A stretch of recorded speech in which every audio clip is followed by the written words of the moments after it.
Listen. We're about to get this party started. I just want everybody to understand something. Listen, right now, you're getting ready to witness the 2023 Closers Olympics qualifiers. This is the third round. The last two winners was my guy Scotty and Kendall. You remember my guy Scotty and Kendall. And today we will find out who will be the third winner, right? Who will be the third winner and be the first person to participate in the day one open run on the main event on July the 28th, the 29th, and the 30th. Listen, I want you to pay attention to something real quick. Anybody can go and buy a list. Anybody can go drive for dollars. Anybody can run around and say that they're a real estate investor, right? Because they didn't got themselves a list. But everybody is not able to close. You need skills to close. Money won't get you the ability to close a deal. You need skills. And the reason why this event is so important is because many of you listening right now, some of you are looking to get your first deal. Some of you are looking to get your second deal, okay? Some of you don't even know what a deal looks like, okay? Some of you don't even know what a deal looks like. Today, you're going to find out not only what a deal looks like, how to identify a deal, but you're going to understand the most important part and the reason why we are all here. And that's how to close and monetize a deal. So listen, we got our judges, phenomenal group of individuals that are going to be judging this particular event. And I don't want to, underscore their greatness because, these guys are extremely experienced in this space. Literally hundreds of deals, millions in transactions, right? These guys fully know how to do this business, the ins and outs of this business, have monetized this business from a lot of different facets. And so I want you to do a couple things. I need for you to, number one, pay attention to the closers. But the second, and probably even one of the most important things that you want to do is you want to listen to what a lot of our judges are saying as a result of watching our closers. That's going to be critically important because that is going to tell you exactly what top closers are looking at when they want to close a deal. Okay. All of these things. Also, Elijah got the Santa Claus bug. I don't know what happened. I think Elijah got the Santa Claus bug and he decided that we're going to be doing some giveaways today. So the cool thing about today is you get to pick up some free tickets to the main event. You get some free tickets to the main event. Now, how do you get free tickets to the main event? All you got to do is hit the share button. Find somebody to share this to. Everybody that you know that is in real estate. Don't be stingy with the energy. You see, I got my No Stingy Energy shirt on. Don't be stingy with the energy today. Share this opportunity with somebody that you know will benefit from it and participate. And how you participate? Matter of fact, let's participate right now. If you don't have no stingy energy, you come in here to learn how to be the best closer, to learn from the top closers. Put a number one in the chat. I just want to know who's paying attention because guess what? The person putting the number one in the chat, right? The action taker, AKA the money maker, will be the person who will win a free ticket today.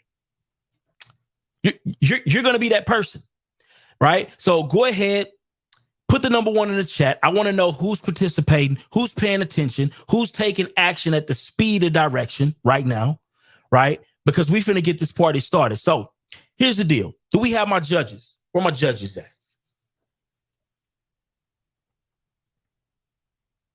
Man, my guy Liam. Listen, I got a lot of good things to say about Liam. Listen, first of all, he's a wholesaler and a closer. 2023 Closers Olympics sponsor and the chief sales officer of I Speed the Lead. So listen, all of these beautiful leads that we're going to be listening to today, guess where they come from? They come from Liam. And if you want to take advantage of those type of leads, you need to go to I Speed the Lead ASAP. ASAP. Liam, how you doing, man? How you doing? I'm killing it today. I'm very ready to watch some people close. I think that the last event stepped it up a level from the first one. And today we're going to do the exact same thing. We're going to get some amazing closers in here. We're going to have some excellent calls. Just going to kill it. I can't wait, man. I literally can't wait. Listen, we're going to get to it. We're going to get to it, man. Are you excited? Anything standing out that got you excited right now? I would say the biggest thing right now is this group probably has the most diverse skill set. Everybody that we had in here, we picked because they were really separate from one another. I think a lot of people, they fall into this similar style of how they're closing deals, how they're talking to sellers, how they're building rapport. Everybody in here was like a complete opposite end of a 4-pointed spectrum. And focusing on that, I think it's going to be a different type of thing to judge, and it's going to be a different type of thing to watch. That's for sure. I love it. Love it. Cool. We got our next judge up, Elijah, my guy, Elijah Rubin. Listen, Elijah was actually on BOB this morning, and we were excited talking about the Closers Olympics. A lot of the family I know are in the building, but listen, Elijah, co-founder of the Closers Olympics. Yes, sir. 2020 and 21 competitor and winner of the silver award. So you're actually a winner in this thing in 2020 and 19 years of wholesaling experience with over 900 plus properties closed. I'm in the presence of greatness. My man. Hey, Byron, appreciate you putting on, and I'm super excited. As Liam said, the first one was good. Second one stepped it up. I'm super excited for this third one. And we have a lady on here who's going to be closing. You know, last time Colleen almost took the first one, round one. Ladies are just really good closers. I'm really excited to see her get busy along with everybody else. Absolutely. I love it. Next up the bat, we got my guy, Max, founder of the Closers Lab, the #1 live call show on YouTube, 2021 Closers Olympics competitor and bronze winner, and 8 years of real estate experience with over 400 plus transactions completed, trained over 100 of the investors to become the best closers nationwide. Max. Yo, what's going on, Byron? Good to see you, bro. You know, man, you were actually one of my favorites. Did I ever tell you that? You haven't, but I'm glad to hear that. Listen, man, your consistency and ability to kind of stick to your methodology was phenomenal, man. But I appreciate that, man. Here's the deal. What are you most excited about? Man, you know, this whole event excites me, right? And just to see 4 individuals that are going to put it on the line today, right? Because it's not an easy task. Let's be honest, right? And we got some critics over here on the judges' side, and so but I'm excited for that, and I just want to, you know, good luck to all of them, and I'm looking forward to them to execute at a high level, and I'm looking for them to put their skills out there. You know what I mean? I love it. Well, listen, the event is coming up, so we definitely don't want to waste any more time. I want to get straight to it. Matter of fact, if you're excited about watching some closers close, if you're excited about that, put a #1 in the chat. I just want to know who's paying attention. This is another opportunity to win some free tickets to the final event. If you're excited, put a #1 in the chat. Easy money right here. Elijah, can we get Elijah to come back up? Because we got to talk about these rules real quick. Yes, sir. We're super clear on this, Elijah. Yes. Rules of engagement. So we are everybody's going to have 30 minutes to make their phone calls, like all that building rapport, extra rapport is cool. You only got 30 minutes. then each of us, we're going to, the judges, we're going to be judging this just like a boxing match. You're going to get points. So do we have the points? I could show them real quick. If we have the points, I can show them, or you want me to just walk through? There we go. Boom. So you're going to get so many points, 1 through 5, for building rapport. Are you talking with them? Are you connecting with them? Or are you just breezing past that part? Negotiations. How are you doing with the negotiating? Are you just taking that first number? Or are you drilling them and grinding them on price? If they say no to those numbers, how can we get creative with the options? Are you going subject to seller finance, novation? Handling the objections. Are you able to handle objections? Are you overcoming them? Are you sidestepping them? We're going to be paying attention to those. Really, really important. Identifying the pain. That's what a lot of people struggle with. Identifying the pain. We're going to be paying attention of, are you poking the pain? Are you circling back in the pain and creating a bigger gaps so you can get a better deal? Verbal agreements. You get the verbal agreement points if they say yes to you verbally. If you get a signed agreement, you get your points. And the net ROI is only for people who have signed agreements. And if multiple closers get signed agreements, we're going to use that net ROI to determine who had the best deal. And these are all going to be accumulative. So each call, you could be racking up points. This could be excited. Those are the rules of the game. Love it. And, we don't have a regular person that's going to be doing this company either. That's another thing that I wanted to highlight, Elijah. We got my guy, David. Listen, David, full-time real estate investor, speaker, and coach based out of Chattanooga, Tennessee. Accumulated over 100 rental properties. Not regular. Owns and and he owns a thriving wholesale company. And David is a guide. His guiding principle is simplicity is scalable, and always start with the end in mind. I love that. David, why is simplicity scalable? I need to know. What's up, brother? What's going on, David? Yeah. So why is simplicity scalable? Is that what your question is? Yes, I need to know. Fantastic. So if you're going to scale your business, right, which all of us probably want to do, where everybody wants to grow and do more revenue, do more deals. Well, listen, here's the thing. If I have this very convoluted system for how I'm going to do my comping and how I'm going to do my acquisitions and how I'm going to do my dispositions, I like to say, remember that Russell Crowe movie, A Simple Mind or A Beautiful Mind? And it was like this 12-foot chalkboard and it was all like just looked like hieroglyphics. If that is what your business plan is, the odds of being able to bring somebody in and explain that to them where it's manageable and they can absorb it very quickly and you can put them on the phones to do work for you, it's going to be slim, right? Like, I get it. You're smart. I'm smart. It's our business. But if we want to be able to bring people into our company, have them buy into our vision and understand what we're trying to do and then put them to work as quickly as possible, then we have to have a system that is simple and scalable. And I think a lot of times people love to overcomplicate this. And speaking about simplicity, I know that you're going to be the official comper today. Yeah, and excited. We going, you ready to get this party started? Well, I got 3 screens here. We got stuff all over the place. We are ready to go. I got somebody on standby that can help me if we start getting backed up. We are ready to help these guys get these deals under contract. I love it. Man, well, let's get this party started. Listen, we got a video, and we're going to play the video to let you know officially what we're getting ready to witness.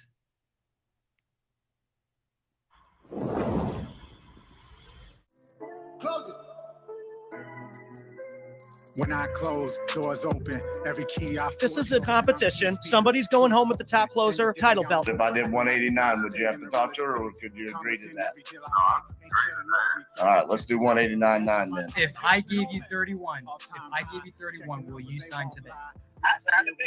Where's our time? So If that's a price we can do, is this something you'd be ready to move forward with today as far as like an agreement in place? More urgency. Closing time. Close it. Strap in. Everybody get excited. He was good. But this guy's got skills, and his approach is different, and it works so well. I look at rapport not as like, weather, sports. That was probably top 5 that I've ever seen. He blew us away. The truth is, I already knew it. I'm so hot, I'm melting up in it like ice. It's the noise talking and backing it up for me, and the consistency. It's something that you're never going to be able to see, I think, replicated anywhere else. It's so much you can learn from this. This is the best training series anybody could ever ask for. Mr. Knox, we're taking care of him, and we're going to spend the money with the family for somebody I don't know, okay? Yeah. On every call, it's sell or be sold. Let's go. Man, I thought that was going to be something. Is that something that you would want to move forward with, though? Yeah. Okay. Anything is possible. There is nothing holding you back. Baby, you won. You won, Dad. Yeah. And that's the bottom line. Close it. Pick up the phone. Close it. Big ass bro. Close it. $1 million deal. Close it. It's all on you. Close it. What you gonna do? Close it. I want the proof. Close it. $1 million. Listen, I gotta say something. You just seen what we're getting ready to witness, but I gotta highlight something real quick because a lot of people are not understanding the full power of what we're getting ready to witness. Number one, you're going to witness a lot of different skill sets and tools that you can take and utilize in your business. But something else that I have to offer you here, and I think it's very important that you pay close attention to this. Listen, we have a bundle. We have a bundle that's available, and this bundle will allow you. Okay, especially if you have a real estate business, okay? If you have a sales team, marketing team, anything that deals with sales and marketing, okay? And if you're investing a lot in your business, right? You need to be able to get an ROI. How do you get an ROI? Well, that ROI is going to come as a result of your ability to close. And so when you pick up this bundle that we're getting ready to talk about, right? That is going to allow you to be able to allow your sales teams and yourself to be able to sharpen those skills with just tons of videos, courses, okay? Plus your tickets to the final event, okay, of Closers Olympics in July. Okay, so you want to take advantage of this. So right now, if you can, go to closersolympics.com, sign up, go ahead and get your tickets. Some of you are actually going to get your ticket for free today. Some of you are going to get that ticket for free, and all you have to do is participate by typing in the chat, sharing it out to different people that you know could benefit from this. Share it on Facebook, share it on Instagram, right? Share it on YouTube, share it via text. Just share it out. That's free. Okay. And get this game because this is going to be a life-changing situation. I promise you that. But with that being said, how many of y'all are ready to get this thing popping? How many of y'all are ready to get this show popping? Listen, we got a wheel. It's getting ready to come up. And we're going to be selecting our first contestant. Our first contestant. Oh my God. Oh, let's get this thing started. Hold on, let me see. I'm finna click it. Let me see. And we're spinning and we're spinning and we're spinning. And we get Laura Lynn. Laura Lynn. Listen, I haven't gotten a chance to meet Laura Lynn, but this is what I do know. She's out of Huntsville, Alabama. Okay. She's closed nearly 200 transactions. Listen to this though. As a realtor and as a wholesaler. And her strengths is building connections and presenting easy to understand options. Now, I want to find out what this looks like because this is super important. A lot of people miss this gem.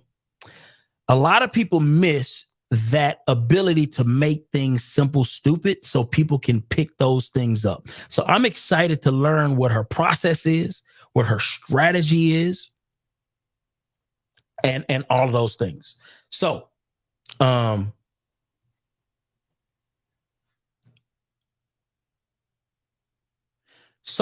let's see something here real quick. All right. So we got Laura Lynn. We're gonna run the other names. That's what we're gonna do. So let me pull that up real quick. Can we pull up the other names?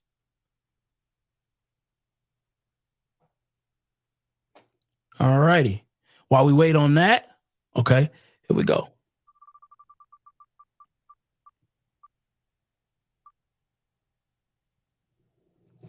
Alexis will be the second contender.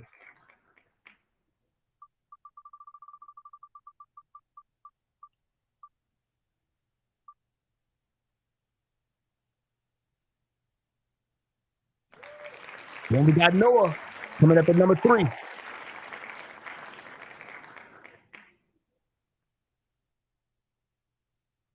All right. We got our flow. We got Laura Lynn first. We got Alexis second. We got Noah third. And we got Richard last. I'm ready to rock and roll. I don't know about y'all, but I'm ready to rock and roll. I'm definitely ready to rock and roll. So, first and foremost, can we get our judges up?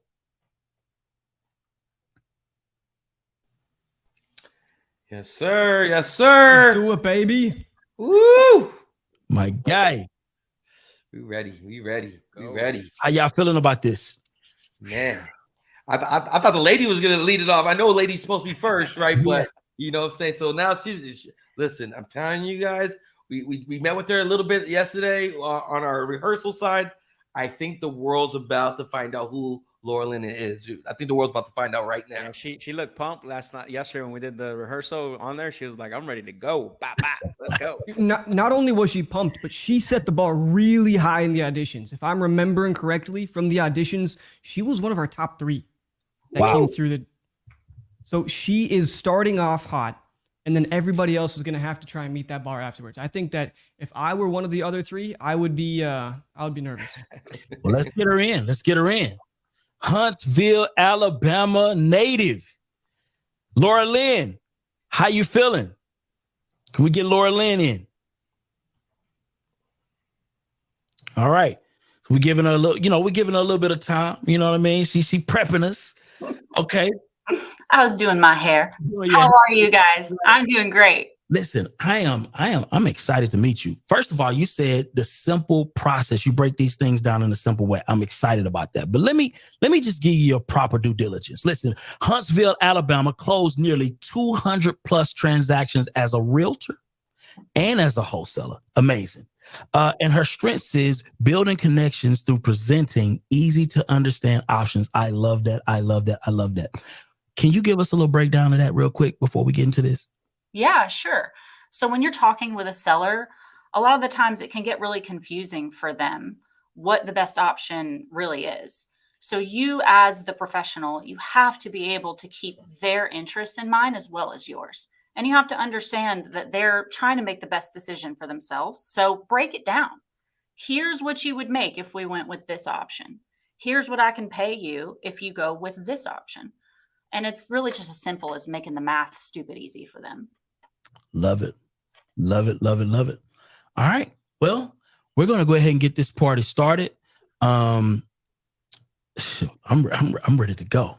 I'm ready to go. So I guess what we'll do, let's go ahead and get it started. Are we ready, team? I'm ready. I'm ready to rumble. Let's go. So everybody knows how the rules works. The timer starts when she gets her first connect. Once that connect is live, that timer will not stop for anything or anybody. It's just going. Yep. Got this, Laura Lynn. Let's go.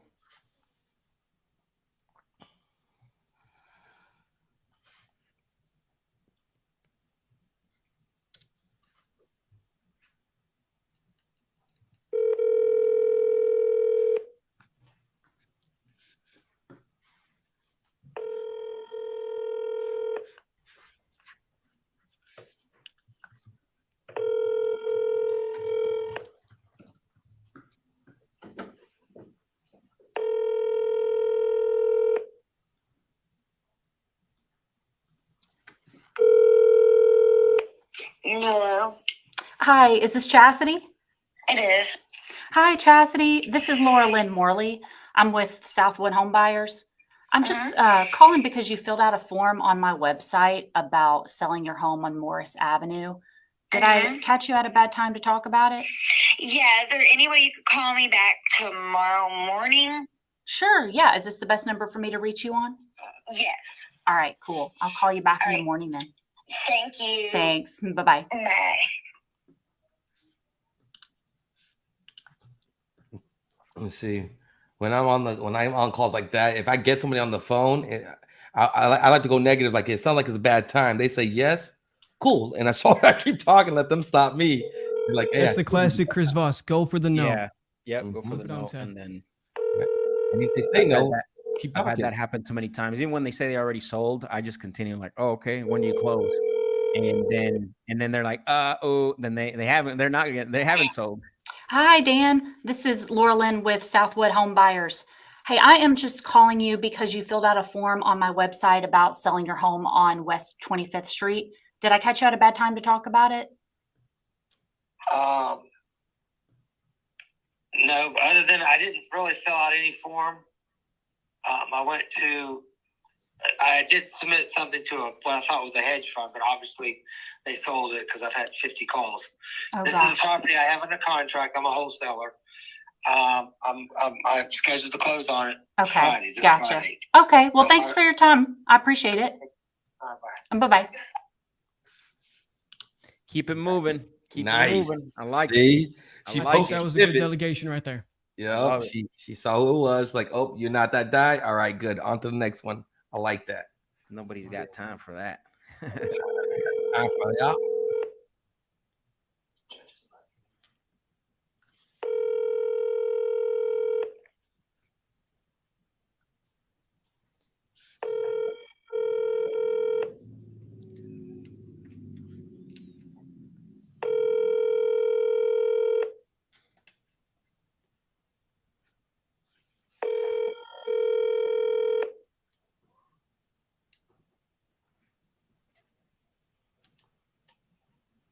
Please leave your message for 513-883-3544.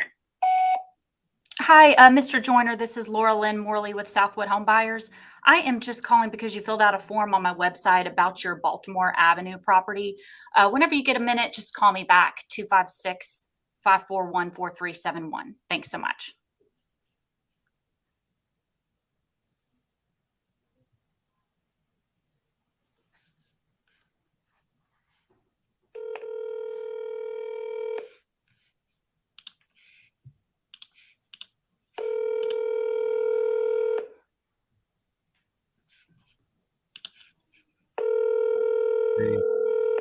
The more you talk, leaving voicemails long like that. Yeah, I like this. A quick text. I say, hey, or I'm off. I double down and hit him with the hey. What do you usually do, Max? I just be like, hey, Elijah, it's Max. I'm actually calling about 123 Main Street because click. Ooh, hit him with the cliffhanger, huh? Yeah. Gotta call back. Well, I gotta leave that because, right? I think leaving them with a little bit to want more. If you give it all out right there, then it gives them a lot to say. I don't want to talk to this person right now. But if you're vague about it, you give them a little bit of a hook, then you're going to be getting those dialbacks. Yep. And they'll come throughout the time. The more you do it, the more they come back. Yep. And even on text, I like it very vague. Hi, I'm not able to take your call at this time.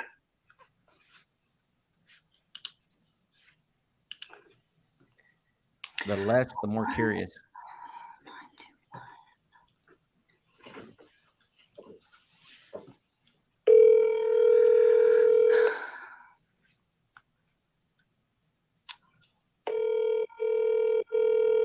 Gotta get that double dial, triple dial going. Yeah. Most percentages will increase when you double dial, and especially when you triple dial. See, the people who don't do double dialing, their excuse is usually, I don't want this person to dislike me. But the thing is, no matter what you're doing, you're always interrupting their day. There's never a point in time you're calling somebody that they're sitting there waiting for you to call. Has been forwarded to an automated voice. Yeah, absolutely. Any call that comes in that's unexpected is an interruption call. That's what I call it, right? Obviously, cold calls more interruption. A follow up is an interruption call. So you want double dial, triple dial. Let's go. Yep. Because who double dials? A friend, a family member, a friend, emergency, right? Exactly. So I'm all good with that. Michelle, I am unable to answer the phone at this moment. Please leave a message, including your contact information. I will return your call as soon as possible. Have a great day. Hi, Michelle. This is Lynn Morley. I am calling from Southwood Home Buyers. And I'm also calling because you filled out a form on my website about selling your home on Pinhook Road. Whenever you have a few minutes to talk about that, you can call me back, 256-541-4371. Thanks so much. Man, I love her tonality. If she can get someone on the phone and use her tonality, whoo, right? You already hear it. You already hear it, bro. Slow. I'm telling. It's slow, methodical. I'm here for you. Cry on my shoulder. What's going on? I'll catch you on the bag. Here's a little hot milk and then tea. Seen that shot clock in the top right? Sometimes people can just compress their timelines down. They just start rushing through everything. They speak fast. They try and get to their pitch fast. But your process works for a reason. Stick with your process. Lynn's doing excellent at that. But here's a situation where if she'd been able to overcome that first objection when the person wanted to just hop off the phone, she might not have this dry streak here. There could have been a conversation to be had.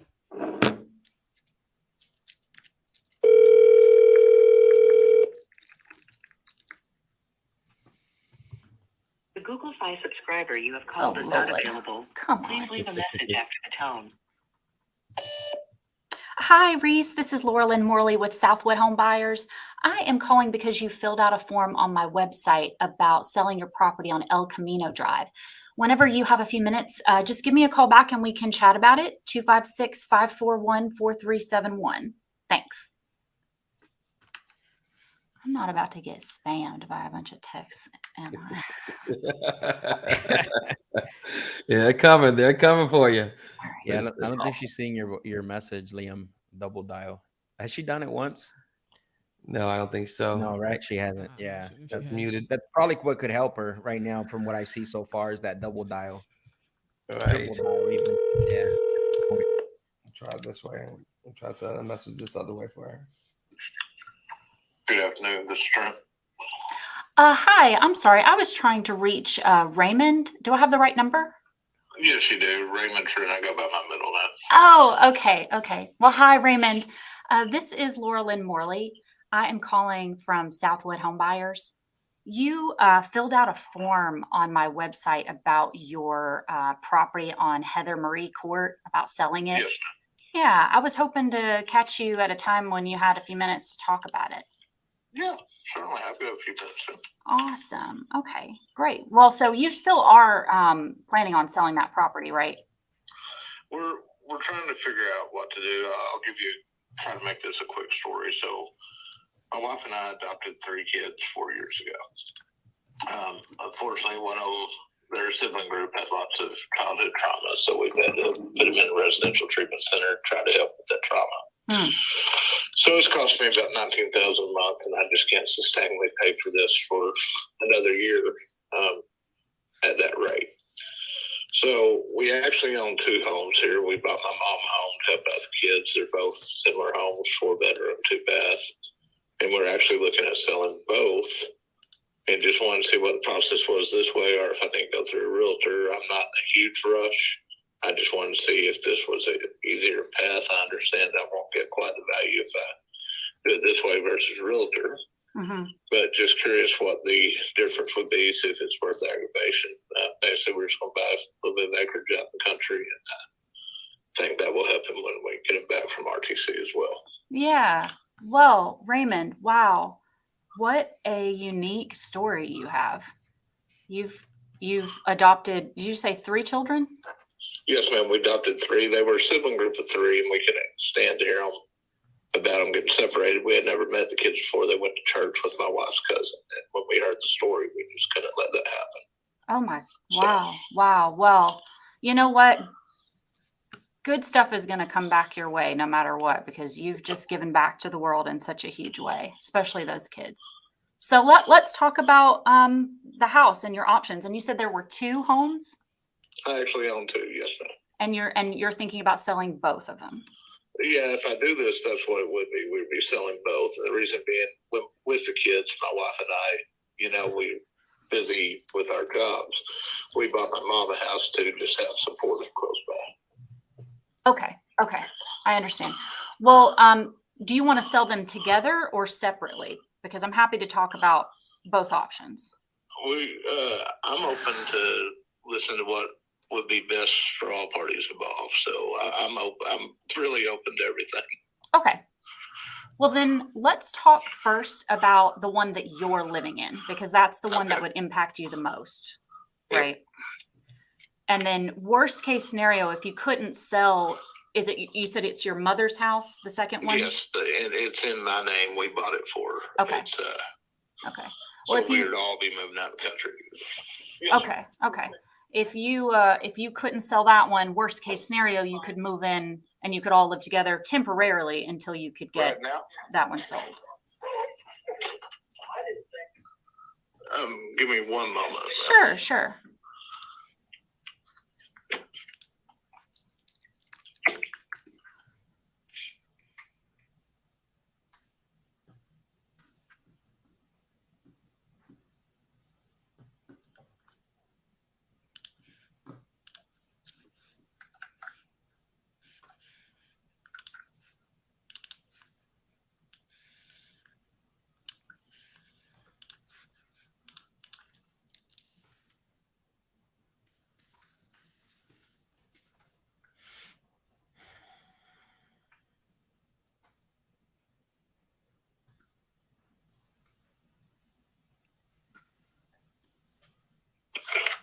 Hey, is it possible you call me back in like 15 minutes? I need to get this out real quick. I'm sorry. That's okay. I should be in the office in about 15 minutes. Is there any way we could talk about it now? I've unfortunately managed power plant. I've got an issue that just came up that Oh. I've got to address. Okay. I definitely want to talk to you. So I'll give you a call back later on today, regardless. And it's not first thing in the morning. It's fine either way. Yeah, no, that's totally fine. Thank you, Raymond. Thank you, man. Bye-bye. Ouch. I know it's hard. She did take a shot to try to keep her in play. I would have said, you know, like, hey, Ram, real quickly, we're about to pull a trigger on another property. Are you seriously curious about selling? And then try to rope him back in. Like, you're talking about your house, you know, this is a property. Yeah, no, for sure. I would have, you know, again, I love that as well. And it would have been something like, hey, Raymond, look, I'm not going to take more than 5 minutes for me to be able to, you know, have everything ready for you, potentially create that offer. I just need to ask you a few questions. That's it. And then we can, you know, and then what we can do is, you know, either schedule a call back after that. Yeah. See, I like it. I like it. That's Gotta good, push, bro. That's the objection, right? Right. And it's tough. I know, because she doesn't want to be overbearing either, but I get it. But if they need to sell, it doesn't matter. Right. I'm take your call at this time, but do leave a name and number and a detailed message. And I'll return your call at my earliest. Thank you and have a good day. Yeah, it's tough. Please record your message. especially on calls like this, Recording. you know, on a competition. More options. Hi, Ms. Brown. This is Laura Lynn with Southwood Home Buyers. I am just giving you a call because you filled out a form on my website about your Aberdeen Street property. Whenever you have a few minutes, just give me a call back at the number that I'm calling from, 256-541-4371. Thanks so much, and I look forward to talking to you.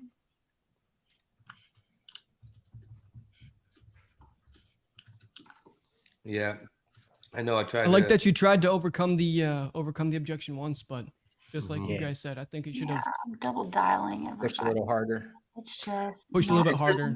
Especially on an event like this, like Yeah, Social Olympics. Like I said, go let them hang up on you. Like, and when you're at work and you're doing your regular job, you don't want to piss them off. You got the call back, but hey, I gotta make a decision today or not. I'm gonna take 5 to 3 minutes. Like I said, nothing should be bigger than your house. And you said your mom's house. I would tie it back into 2 kids. You have four adoption kids. This is where their housing going to go. Yeah, so far she did really well with him. The report was great. She got, she opened up a pain funnel with him, and then it's not ringing. Hello. Hi, is this Joe? Yeah. Oh, hi, Joe. This is Laura Lynn with Southwood Home Buyers. Have I caught you at a bad time? Yeah, but I'm already good. I've got it listed with the realtor, so. Oh, okay. Bye. No problem. Bye-bye. All right. If he has a realtor, love listed. And so now I guess I'm going to triple dial. Me too. Man, I'm like, hey, clearly it's a bad time. We had the baby crying in the background. Like, hey, real quickly, we're about to buy another property in this neighborhood. I want to talk to you about the property now. Right when he said it's listed, I'm like, great. I'm glad if you could get a retail buyer, a needle in the haystack, great. Are you trying to sell it, or do you want to consider it, have it sold? Yeah, I think either one of those, right? Hey, you have it listed. I'm assuming you've gotten multiple offers on it. Make an assumption statement to see what the activity is. You might be frustrated, right? You might be frustrated. So, hey, I'm assuming you're getting a lot of offers since you have it on the market. Triple dial. No. I would just segue to that's perfect. Really glad to hear that I'm a buyer. Leave me a message. Get back with you as soon as possible. Damn, voicemails. I hate it when that happens.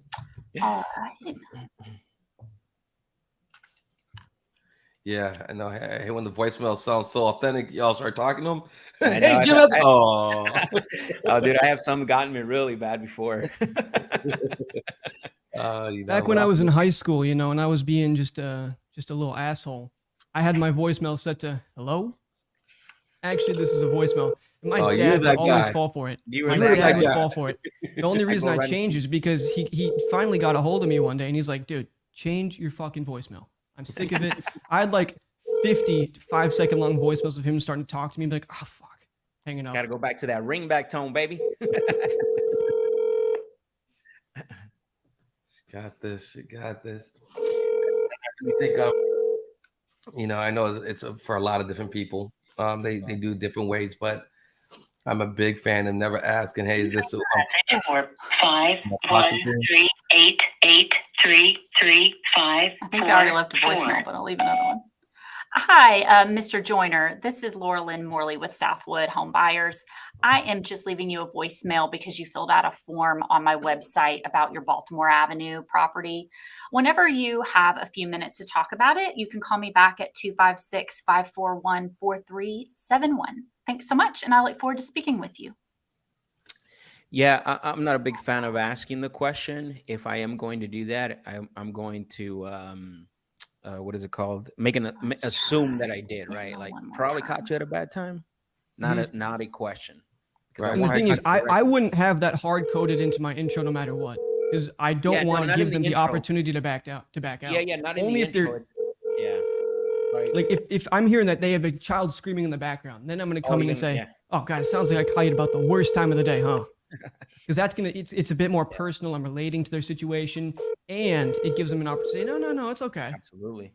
And even if they say, yeah, it's a bad time, well, no worries, I'll make it a better time. Let me ask you this. How much time do I have left? So I really like it. Like your call has been forwarded to an automated voice messaging system. Yeah, always when you're talking right. That baby call, be like, man, that sounds like my house over there. Did I dial the right number? That's another one. Like, hey, is that my baby crying? No. you gotta be careful about those. Oh man. Look at that synchronized water sipping. Look at you two. Look at that. We planned that, by the way.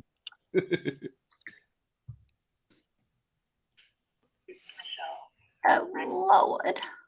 You got this, Laura Lynn. It's all good. You got it. You got it. Dial and smile. Dial and smile. You got this. Whenever I'm having a bad streak, I would just sit there, or actually I'd stand up, 11 minutes. Out, smile, and just put in my mind every single call. I'd look at the name and say, this person wants to talk to me. This person is waiting for me right now. Yes, absolutely. I love that. I'm big on that, right? Hello? Hi, is this Karen? Yes. Hi, Karen. This is Laura Lynn with Southwood Home Buyers. Hi.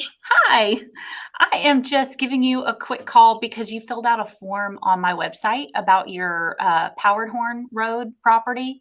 Did I catch you? Yeah. Did I catch you at a bad time to talk about it? Well, yeah, a little bit. Something's wrong with my car. Oh no. I just not long got it. I know. And I'm in South Carolina right now, and I'm stranded until somebody comes fix my car. I hope they get here tomorrow.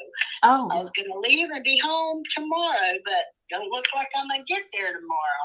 Oh my goodness. Okay, Karen. Well, since you're stranded, you want to talk about the house while you have the time since you can't go anywhere? I'm trying to get to the love that. hospital. I love My that. daughter's supposed to come and get me because we got a baby on the way. Oh, your daughter's having a baby?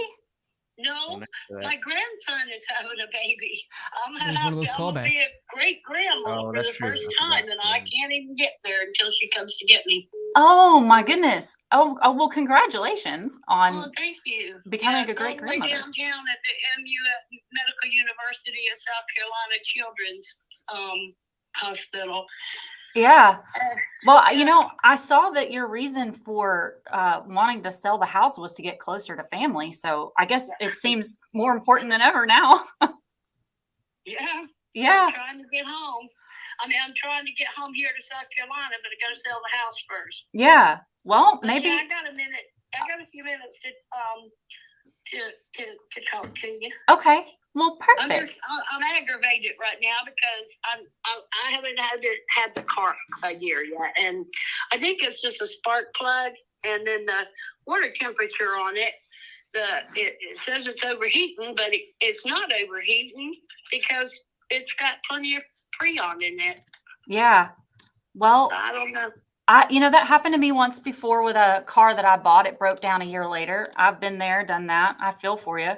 But let's see if we can at least get the house, that challenge that you have taken care of. So, Okay. so did I hear it right? It's Powderhorn Road? Mm-hmm. Okay. Powder. Powder. Perfect. Road. Okay. Well, so tell me, how much are you trying to sell the home for? Well, I'd like to get 200,000 out of it. The most I've been offered is 183. Okay. Was that from an owner occupant, someone who wanted to live in the home, or was that from an investor? That's from an investor. Okay. And you didn't accept that offer? Not yet. Not yet. Okay. How come? Because I wanted to get a little bit more out of it. Mm-hmm. Yeah. The house is only 6 years old. Yeah, I'm looking at it now. It looks really cute. Yeah. 3 bed, 2 bath. It doesn't need anything major. Like the screen door on the back porch. It's all closed in with vinyl and everything, vinyl siding, and on the inside too. Yeah. The roof and all that. But the screen door needs to be replaced. Yeah. And the living room needs to be painted because I sprayed some spray paint over something, and it needs to be painted. The living room. Yeah. And the carpets need to be cleaned. Everybody's been going in and out. Mm-hmm. Well, we can do something here to where we can get pretty close. So if you, okay, let me tell you a little bit about me. So I buy houses, and I do that for one of 3 reasons. I'm either going to hold it as a rental, I'm going to do a total renovation and a fix and flip, or I'm going to do a micro flip, which is where I make minor repairs to the house and I close on the home with you the same day that I am selling to the end buyer. So I think if you're wanting to get as close to 200K as possible, the micro flip is the best way for me to do that for you. Mm-hmm. Well, I had a evaluation. It's like Well, it's going up now. It was between 200 and 225. Yeah. You know, that I got an estimate for it. Mm-hmm. And so, you know, but now that the houses are going back up so fast, you know, it's probably worth more than that. It's got a nice big yard and a little stream behind it, behind the woods. I'm looking at I didn't mean to interrupt you. I'm sorry, Karen. I'm looking at your comps now, and I'm also trying to be respectful of your time since your daughter could get there at any minute to pick you up. Yeah. So, I'm looking at your. She's still at work. She's got to get off, but she's coming to pick me up. Yeah. Well, I'm looking at your comps now, and it looks like if you were to list it with a realtor, you could probably do that for somewhere between 200 to at the most maybe 210, maybe 212. And then that would come with fees, right? So you would have 6% you'd have to pay a realtor. You would have 2 to 3% that you'd have to pay in closing costs and repairs. And the way that I could help alleviate the challenge for you of getting the home sold is doing all that for you. So were you wanting to have a quick and easy sale, or are you trying to get as much money as you can and you don't mind jumping through some hoops to do that? Well, I want to get as much money as I can. Mm-hmm. And you don't mind jumping through some hoops? Doesn't anybody? Yeah. Some people want as much as they can without having to do a lot of work or repairs. There's still $76,000 owed on it, and I got to get another place when I get here. That's why. Mm-hmm. I did contact a real estate lady. I don't have anybody. They came and said that they would put it up for 225. Yeah. And see what we could do. So I don't know. I'm aggravated about the car. Yeah. So you think you buy a Lincoln and it would run forever, but no, that's not what happens with me. Yeah. Well, if I were to come in and pay for all of the commissions and the repairs that are inevitably going to come up when a buyer has the home inspected, the best that I could probably do on a micro flip is around the 190 mark, which is probably close to what you would net if you were to put it on the market and pay for a realtor and do it all yourself. If I'm going to be cash and just make it super easy and close in 14 days, then I've got to be around 160. So I wouldn't have 64, and I'd just keep it and let it sit. Yeah, I knew 160 probably wouldn't work for you, but I did want to throw out that option just in case you wanted, I've already got a quick sale. 183. Yeah, you mentioned that. Yeah. So if Well, you don't, 182 and something, it's almost 183. yeah. What happens if you can't get it sold and can't get to your family? Just curious. Well, I'll probably I don't know. I'm not in a great, big, huge hurry, but I am. Yeah. I want to get home, but I'm not going to give it away. Well, Karen, I'll let it sit first. if I could get you 190, would you sell it to me? Can we do 195? 195 is the absolute highest I could go, but I could do that. 195 would get it done. Okay. Cash. Now that'll be probably where I have to find the end buyer, and they'll probably be financed, but I could get it done in about 45 days. 45 days? Mm-hmm.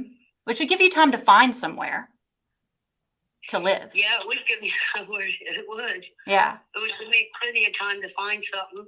I can I'm still with my son right now. Yeah. Because we're having this baby. But you're good with 195. If I take care of all the rest, hiring the realtor, doing the get 195 cash in my hand. You would get 195 at closing. Yes, ma'am. And it wouldn't be any less. Nope, no less. Well, I really want to move. I really do want to get here because my grandkids are growing up, and I really want to get here. I really do. So we have and I'll take just that under 100%. okay. So we've got a deal at 195. Yeah. All right. Okay. Well But then I have to get home first. you got to get And home the yard first. I know the yard is all grown up. Wow. Wow. Wow. Wow. That was amazing in terms of the skills. Okay. That I saw the skills, but you know, the dang on time clock. The time clock does not play fair with anybody. It just doesn't play fair. Okay. So right now, listen, we're gonna give the judges a couple minutes to score. But I want you guys to participate with me real quick, because how did you feel about that? Type into the comments right now how you felt about that. Again, she did get a verbal novation, potentially. We're going to see. Kendall just said, listen, it was a lot of great things I was able to pull out of that call. Type into the comments right now. And again, you typing into the comments and giving us your opinion will let us know if you could potentially win a free ticket. John says yes. I like that. Listen, I just extracted a lot. I can't wait to hear what the judges have to say about this.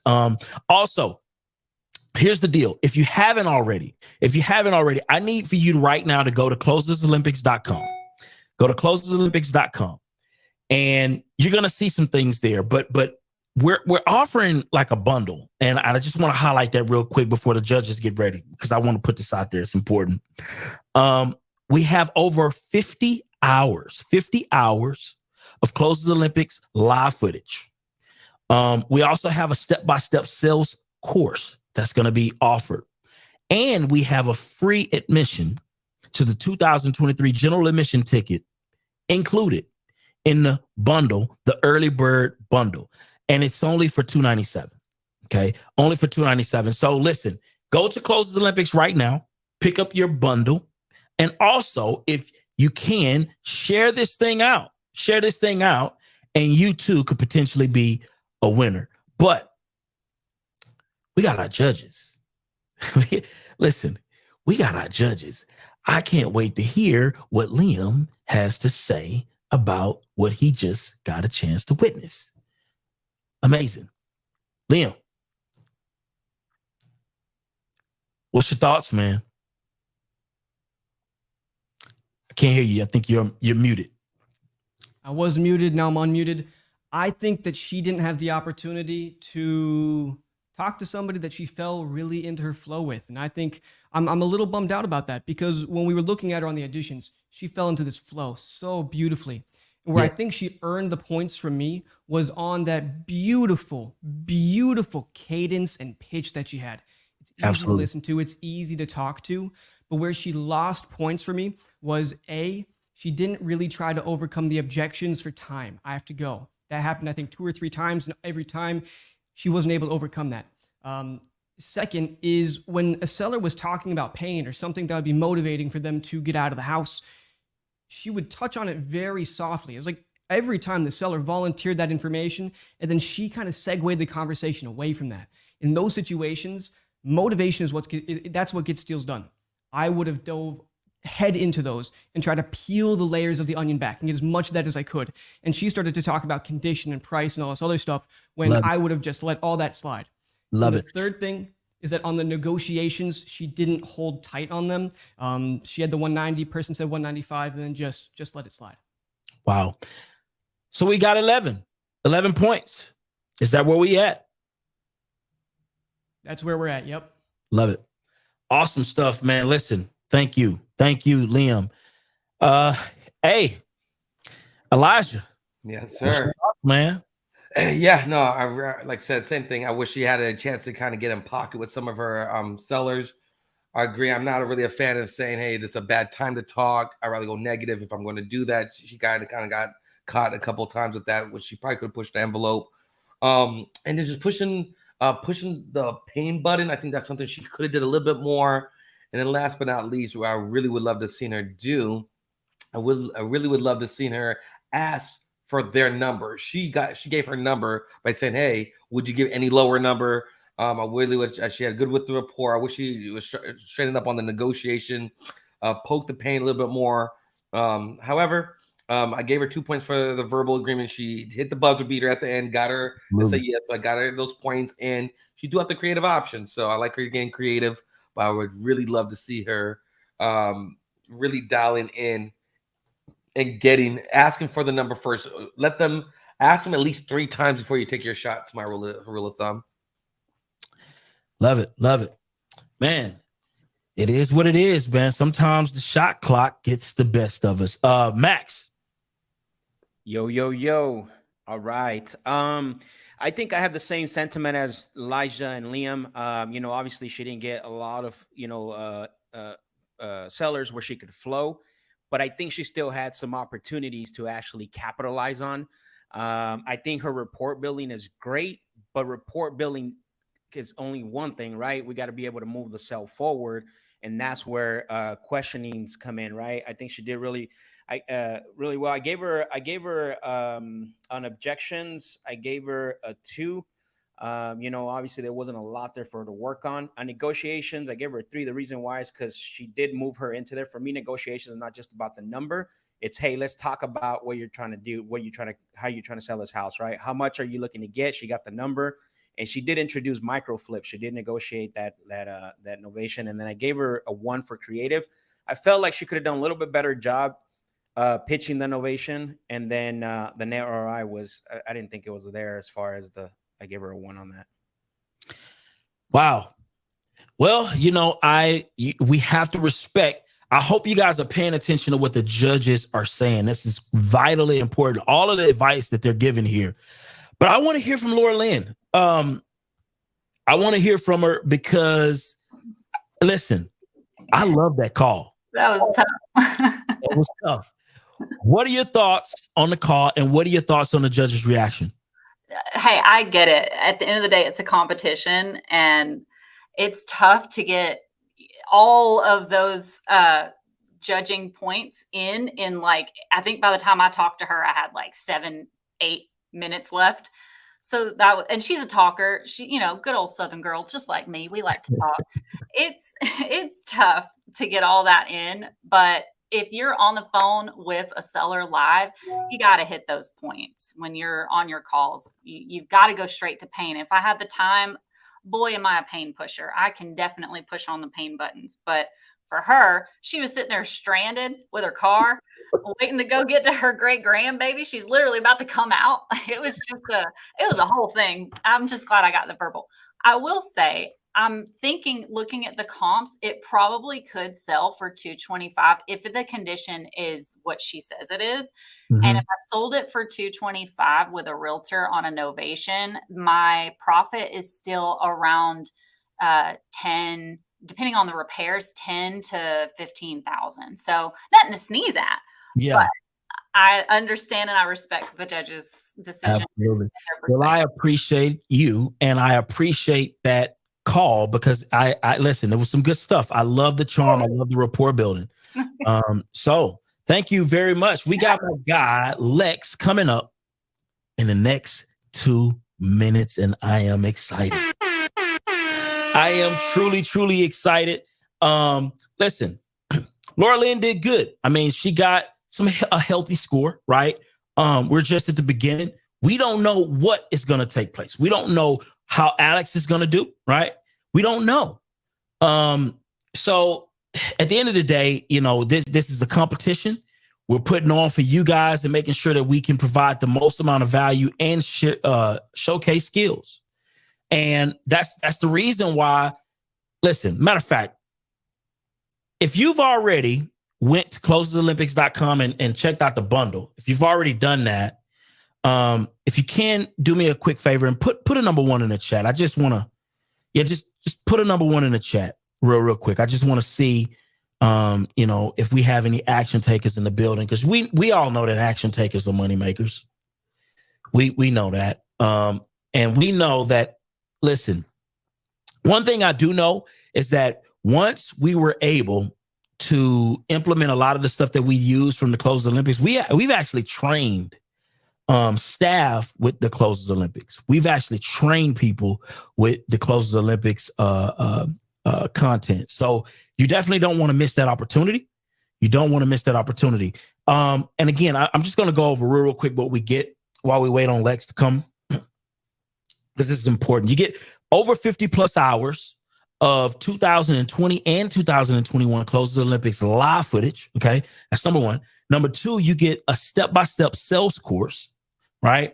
And on top of that, you get a free general admission to the 2023 official Closed Olympics for only $297.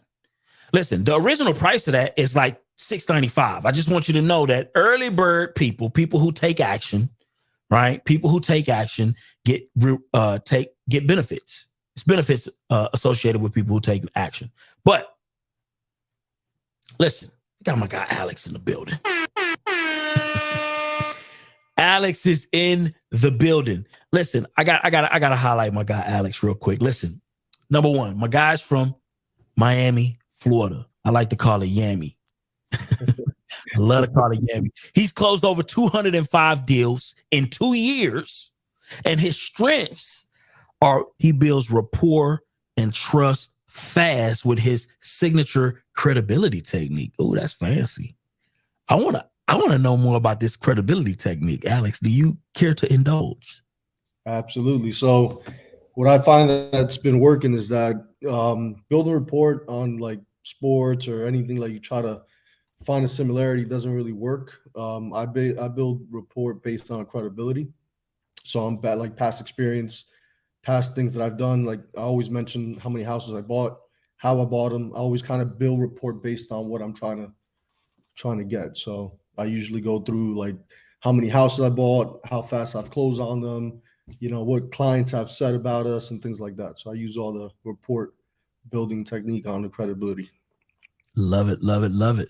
Well, we're not going to waste a whole lot of time, man. We're going to go ahead and get to our judges here. But while we wait on our judges, what are you most excited about in this competition? I'm excited about the whole competition itself. As a personal goal I put for myself. So just to be here, just super excited just to be a part of this, man. I love it. I love it.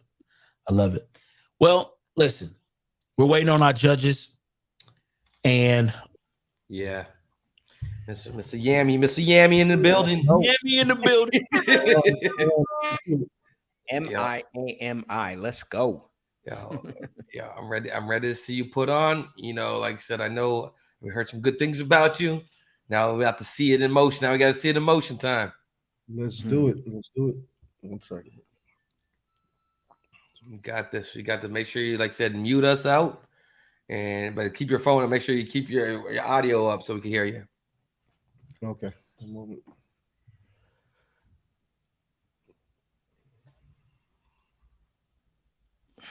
Jeez. All right. Let's see how that Miami water helps them. At least. Let's see, man. Okay.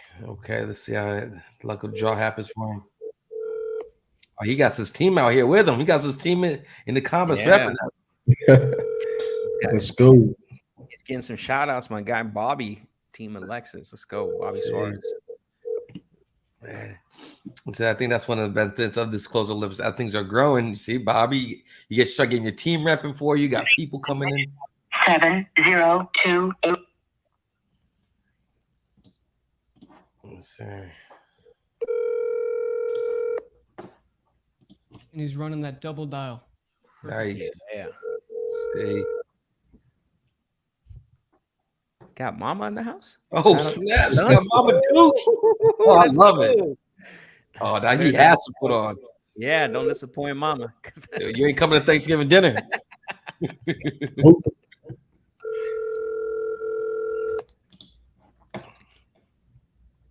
Yeah.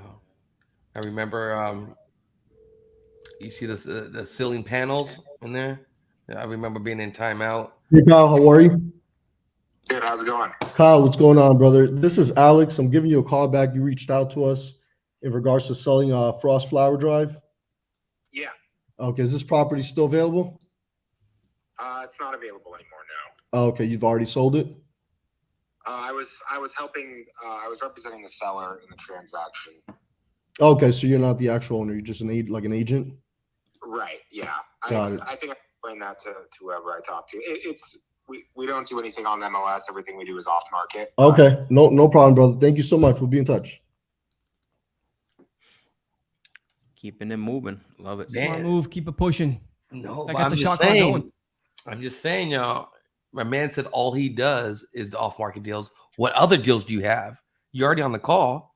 What other property? Yeah, I called you about that one. Do you have anything pocket list and any other opportunities that we could talk about? Yeah, totally. Let's try to get right to the next one. 1 second. Hey, don't worry about us. Don't worry about listening to us over here. You do. Turn it down. Turn it down. Man. Don't listen to us. Just as a matter of fact, make sure that you have us muted so that way you're not to. We're talking sometimes while you're dialing on the phone. Yeah, you don't want to hear us. So how do you doesn't want to hear us either? Just turn on your computer volume. Hey, Danny, how are you? How's it going? This is Alex. Give you a call in regards to the Pittsburgh property you're selling. Yeah, I'm not selling right now, man. That was pre-mon. Where'd you get my name from? Actually, you filled out a form online and you actually reached out to us. Who are you with? So this is actually a Cash Buyers Online. No, I never filled out a lead with you, man. You bought my lead from somebody else. Well, thank you so much. We'll be in touch. Now that's the right one to do that. I love it. That's the right move right there. Yeah. And that happens sometimes, no matter what they fill out, they, buyers are liars, sellers are storytellers. Yeah. He overcame that objection really smooth too. Right. And didn't let it affect him. Yep. Just don't let them see you sweat. The second you start to stumble, you're not finding your words right away. That's where all of a sudden the seller knows they got you, and they feel. You know what I compare right that to, Liam? Is you just like dogs smell fear. People smell no confidence. Yes. That's right, Max. Yep. You can walk into something, say something has nothing to do with anything else, and people just believe it if you're confident about it. Yeah.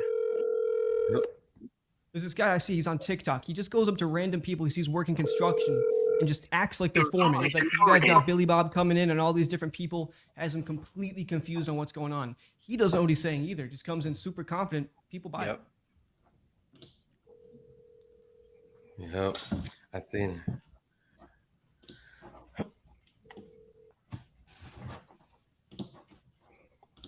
He looks focused. That's what I like. Just got to get him to talk.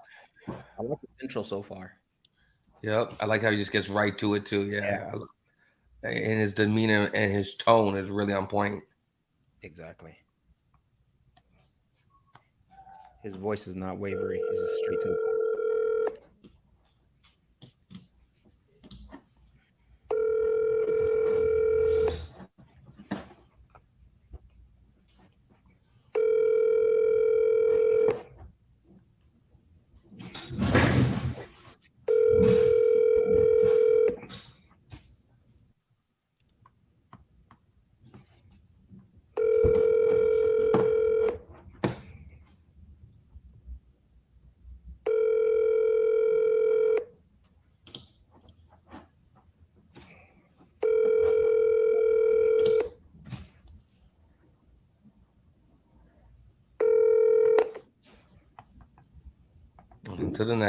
On to the next one. Yep. No, I was saying though, like back in the day, first rebellious types. I served my year of detentions over my years. All right.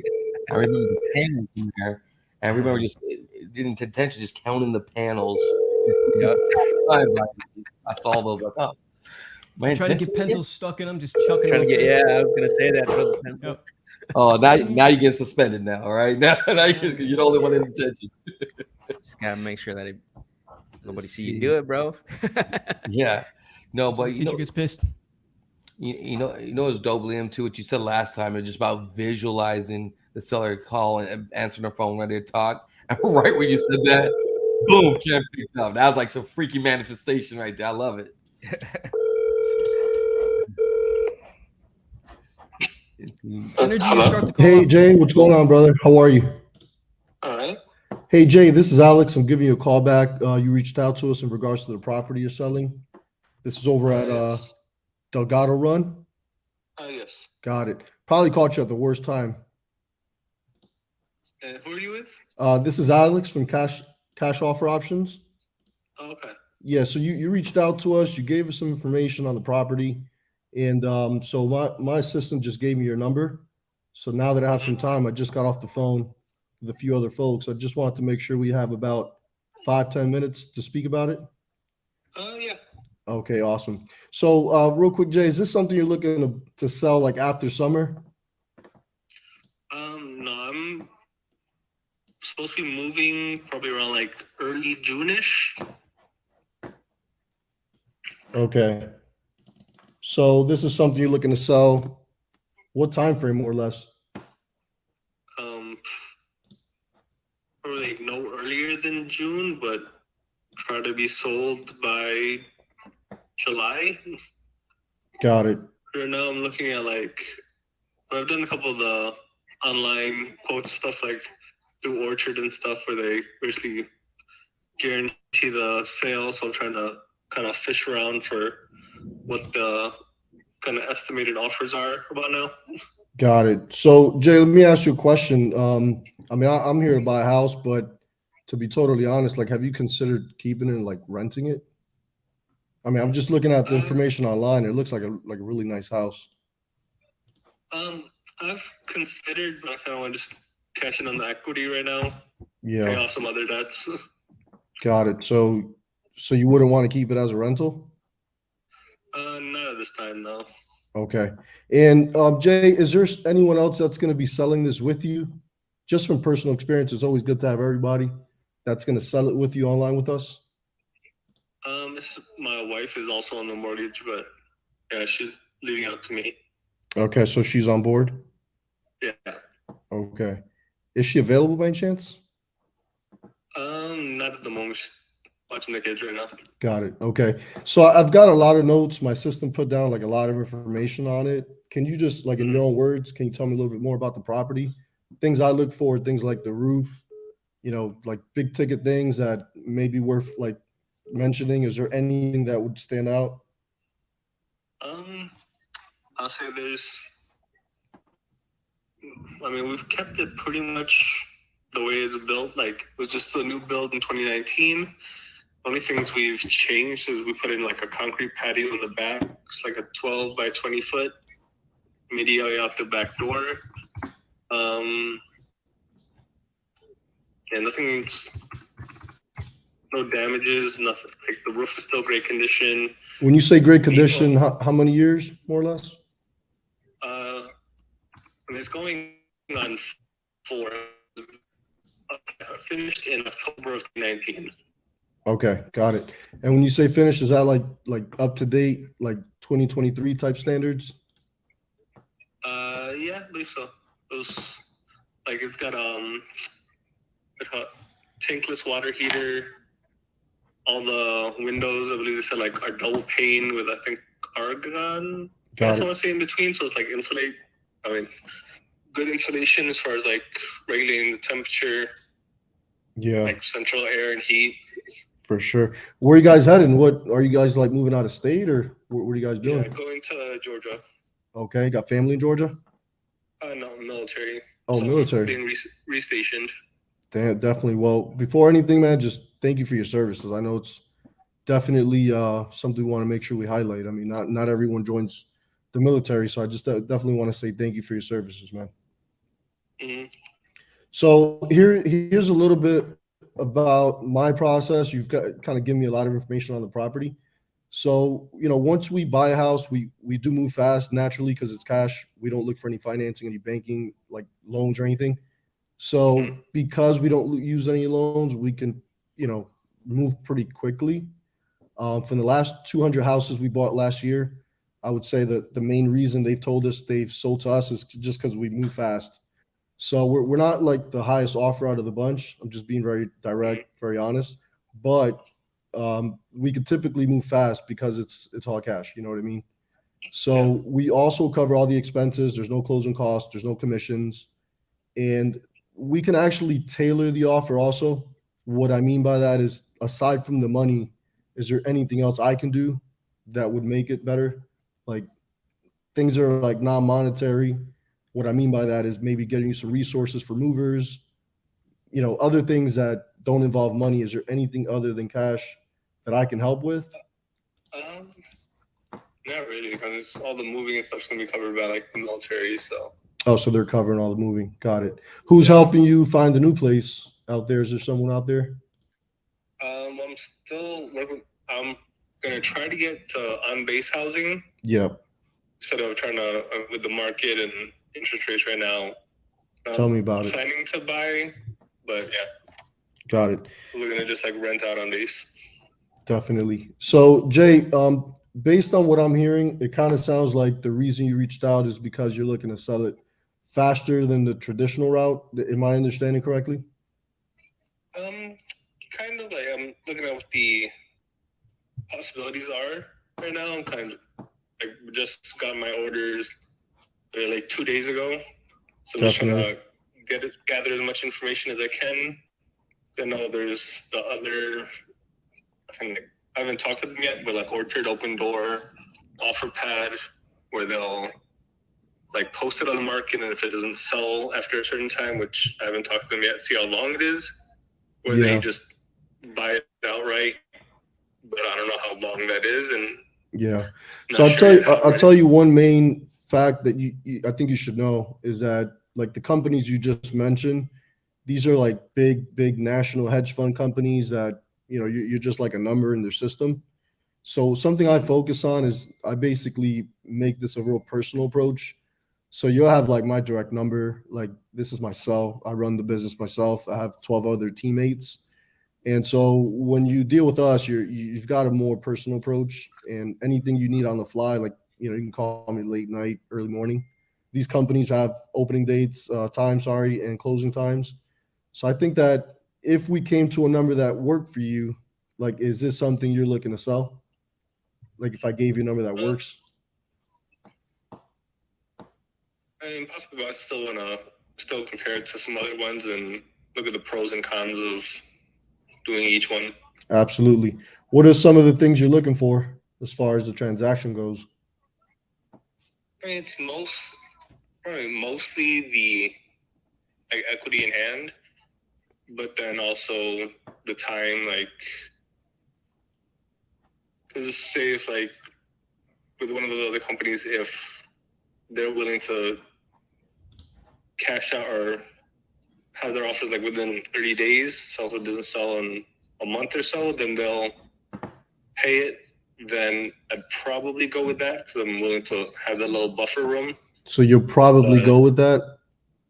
If they, I don't know what their time frames are, but yeah, if it's only like a month or so, I may go with that if the amount is approximately the same. Yeah. So I'm looking through all the notes here, and I mean, I just can't find where you gave us what you're looking to get for it. And like, I'm very direct. The only way that I've been able to successfully buy houses in the past is by being very direct. Like, we're just extremely transparent. So if you can just share with me around numbers, what you're looking to get for it. Well, really the only number we know of is like on Zillow, it's saying it's about 260, but I don't know if that's reasonable, especially if, because I haven't talked to any of the other companies yet. Here's the thing, Jay. When it comes to like looking at numbers from like Zillow and all these other companies, you've got to keep in mind, like, things have shifted. The market is not what it was back in COVID time. So we used to be able to sell a house over a weekend. It's not what's happening right now. You actually mentioned it earlier. The rates are through the roof. You know what I mean? So, if you're looking to get that, like, the highest offer possible and not like the most reliable offer, then I would suggest like choosing a really good agent and maybe waiting with like 4 to 5 months on average. It's what it's taken to sell it. It would like 4 to 5 months be a good time frame for you? Yeah, probably not. Yeah. So look, I'll have to be paying my mortgage for yeah, man. those Look, additional months. I've done this for 12 years, and I'm very confident in being able to help you. There's two parts to this, right? We've got to come to terms, which we'll iron out some numbers shortly. But secondly, we want to make sure that like what your idea of the transaction, like as far as timing, is something we can fulfill. You know, so if you had a magic wand, what was the perfect time you wanted to close and just cash out? It'll probably be kind of like mid-June. Mid-June? Okay. Yeah. Got it. So mid-June. And what would that look like for you? So mid-June, you close, let's say in the perfect world, we gave you a number that works. If you close on June 15, let's call it, like what type of things will you need? Would you be packed and ready to go with a vacant property, or are you looking to close towards maybe the end of June? I'd probably be packed and ready to go before like June 10th. June 10th. Got it. Okay. Yeah. Okay. So here's the thing. So on a cash offer, like, you know, it's the most, I would say, the most reliable, fast way. And I'll be very honest. I mean, we're a business, right? So we've got to have a little bit of upside on our side too if we buy it cash.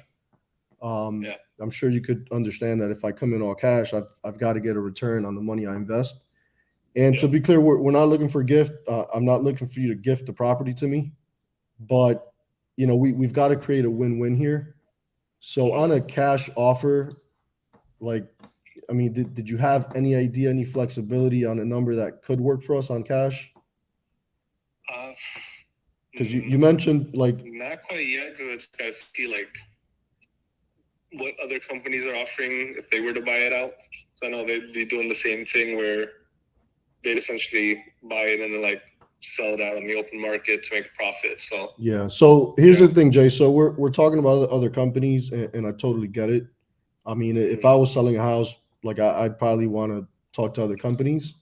Here's the thing. So we're on a time constraint. If we're looking to get this done by June 10, some of the background, just, you know, what happens on my end is like, once I make you an offer and it works, I've got to contact title. I've got to do a lien and title. Like all these things are just things that take the time they take, not things we can just like rush through. So if, you know, you're selling a house, I'm buying a house, we're on a call now, don't you think we should like try to see if we can make it work?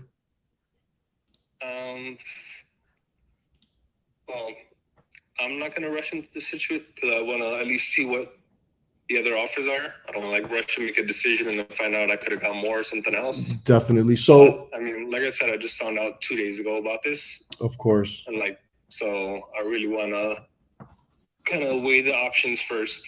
Got it. It kind of sounds like you have a particular scenario in mind. Like, if you don't mind sharing with me what terms and numbers you're considering. Well, I don't really have anything in mind because this is my first house. This is the first time I'm selling. So I don't know the process. I don't know what acceptable offers are, or like what closing costs are on a sale and everything like that. Well, we do cover all the expenses, just to reiterate. So you wouldn't have any expenses. I cover that. And I also noticed on the notes you talked about or spoke about some electrical issues. Can you talk to me a little bit more about that? There's 2 breakers that they're failing their self-test. Okay. I've talked to like one electrician that lives in our neighborhood. This is like, it's just replacing the breakers itself. But okay. So it's something I plan on getting done before that point. Okay. Well, I just want to just touch back on something we spoke about in the beginning. And so, you know, with us, it's one and done. I mean, you don't have to worry about the repairs. You don't have, like, literally you can leave things behind if needed.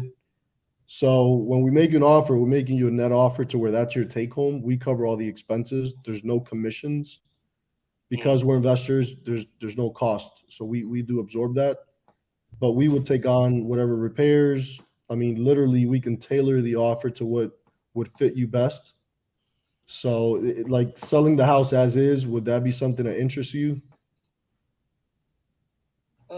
Possibly, but still not until I've gathered more information that I'll know whether like it's worth it doing that. Of course. So let me ask you a question, Jay. We're investors. We buy houses cash as is. So, from investor to investor, like numbers are the numbers, and I will tell you that numbers don't lie. And you've got already an idea of what the house is worth. So it's not like you're going into this blind. But keep in mind with that number you have in mind and what do you think it's worth, like you still have to pay commissions and closing costs plus some of the repairs. Like if you didn't have to do any of that, like is there a way we could speak about like a different number? Last thing, I don't know how much commissions and closing costs will be, so I don't know how much from other offers I'd end up taking home. I'm glad you brought that up. So just, on average with a really good agent, like an agent that does it full time, they're probably going to be somewhere between 5 and 6% on the sale. Mm-hmm. And then you've got to account for like another 1 or 2% for closing costs. In addition to that, you've got to consider the cost of, continue to pay your mortgage up until you find a buyer. So you've got expenses on your side too, up until you get a contract. Like with us, I want to highlight that because once we give you an offer, it's cash. Like you can take that to the bank. It's done. You know what I mean? Mm-hmm. So what I was kind of referring to in the beginning is that like the highest offer with an agent is not typically the most reliable offer. Like you're pretty much putting it on the market, hoping that someone calls the agent, and they're still going to do inspections. They got to go into the house. They're going to see the repairs that are needed, and they're probably going to come back to you and kind of penny pinch here and there. We don't care about the repairs. We're going to pay your closing costs. You don't have to pay anybody a commission with us. It's we focus on just making it easy. And again, I know we're not going to be the highest offer out of the bunch, but we will be the most reliable. Like your move to the new base, like that process, I know I can make it very seamless. And just to give you an idea here, I haven't actually given you like more or less what I'm able to offer, but I just got the information back from my asset manager. As we were talking, I kind of submitted some of the numbers. And so she came back like just below 170 for it on a cash offer. That's covering all the expenses. Okay, yeah, I wouldn't be able to do that. I Yeah. still owe more than that amount. Definitely. So that's what I thought. I mean, I was looking at the house online, and I told myself the cash offer wasn't going to work for you. So here's a great news. So we have a new program that we've just launched. It's called the Equity Protection Program. And what that does is we utilize our network and our know-how. Like we're expert negotiators. We know how to like go and navigate through the transaction. And so on the Equity Protection Program, I'll share with you more or less in round numbers where we would be. And I'll also explain to you what that process is like. So if I could give you a number that works, like, would you be okay with cashing out just a little bit later than 30 days? Maybe, but it depends on what is this program? Yeah, so the Equity Protection Program, what it's designed to do is to still give you the flexibility of the cash offer, right? So we're still paying closing costs, we're still paying commissions, we're still able to, buy it as is, no repairs. And what we do is we tap into our network, and we've done this so out of the last 200 houses I told you we bought last year, 30% of them, we did it with the Equity Protection Program. And out of that 30%, we've had a 90% success rate. So what we do is we tap into our network. We got a team of 12 guys that are constantly calling everyone that we have in our database. And so because we've been doing this for 12 years, we've got an excellent team. We're able to produce results in approximately 45 days. And just so you know, on the Equity Protection Program, I'll tell you more or less where we would be. So we'd be right shy of 215,000.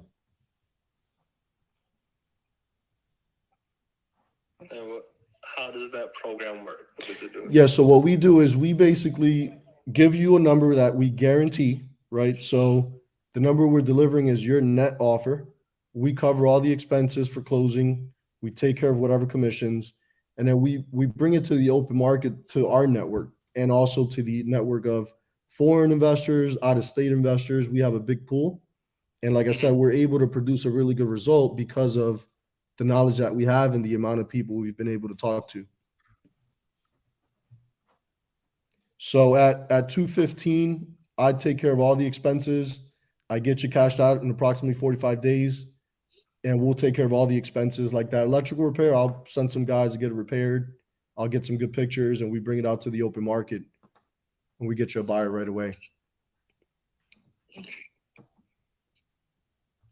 Does that sound like something that could possibly work for you? It sounds more enticing, but like I said, I'm still not going to make a decision until I can gather some more information from other companies. Got it. So it kind of sounds like the number didn't work. Well, I don't know what the numbers are going to look like from other companies, so I really have no idea yet. Got it. So, hey, Jay, I'll tell you something that I've learned from like all these houses we bought over the years. There's 3 things that typically stop us from moving forward. 1, it's the process. 2, it could be the price. And 3, it's me. Like maybe I'm not a good fit for you. Did I say or do something to upset you? No, it's just that like I said, it's my first time selling a house, and the way I go about like pretty much anything with when I was buying is I usually take my time. I know I can't do it with this, so I just try to gather as much information as I can to make like the most informative decision. Got it. So is it the price? No, well, I mean, I don't know how much it costs from like other companies either. Yeah. So it's not price, it's everything. Like I'd probably try to gather more information than I would need. Yeah. Just so that I can basically how people have buyer's remorse, I want to not have seller's remorse either. Definitely. No, I totally get it. Know without a doubt that I've gathered as much information as I can to make an informed decision. So let me ask you, what time frame did the Army base give you to be there? I got to be there no later than July. So what happens if you talk to these other companies and, a couple weeks pass, none of those offers work for you, and, July comes sneaking around and you've got to be there? Like, what would you do after that? Like, if you can't sell it and you've got to go, like, what would you do? If I can't sell it by that point, well, I mean, I plan to have a decision made before like mid-May. Before mid-May. I mean, some of those companies, if they're the ones that like guarantee to buy, then I'm gonna kind of see where they're coming from. If anything, and I'll tell you what. Let me ask you this. Let me ask you this, Jay. And I'm a very straightforward guy, man. The only way I've been able to, be very successful is just being totally transparent. So there's another way that I could look at this as well, and just, possibly even look at it as a rental portfolio. Like, if we improve the numbers a little bit, would that be something that would work for you? But the thing, I still don't know the numbers from other companies, so I have nothing to compare to. So you mentioned to me earlier today in the beginning of the call, you looked up in Zillow. What did Zillow say it was worth? Zillow said 263. Okay. Do you think they're close to the ballpark? I mean, I wouldn't say they're 100% accurate, but I think they're somewhere within the ballpark. I mean, I don't think it's going to be a house to where it's going to differ like by 100,000 or anything like that. You know what I mean? So I'm not expecting necessarily to get that much, because I know that's like, say if I get a realtor and they sell on the open market, that, I mean, ballpark maybe, but. Well, let me ask you this. Other companies, like I expect less than that. Yeah. But I just don't know how much. That's why I'm trying to gather the information first. Got it. So let me ask you, do you need the proceeds of the house to go buy a new house or make this move? Like, do you absolutely need the funds, or do you have time? Like, if I gave you a price that we could pay over time with terms, like, is that something that might work for you?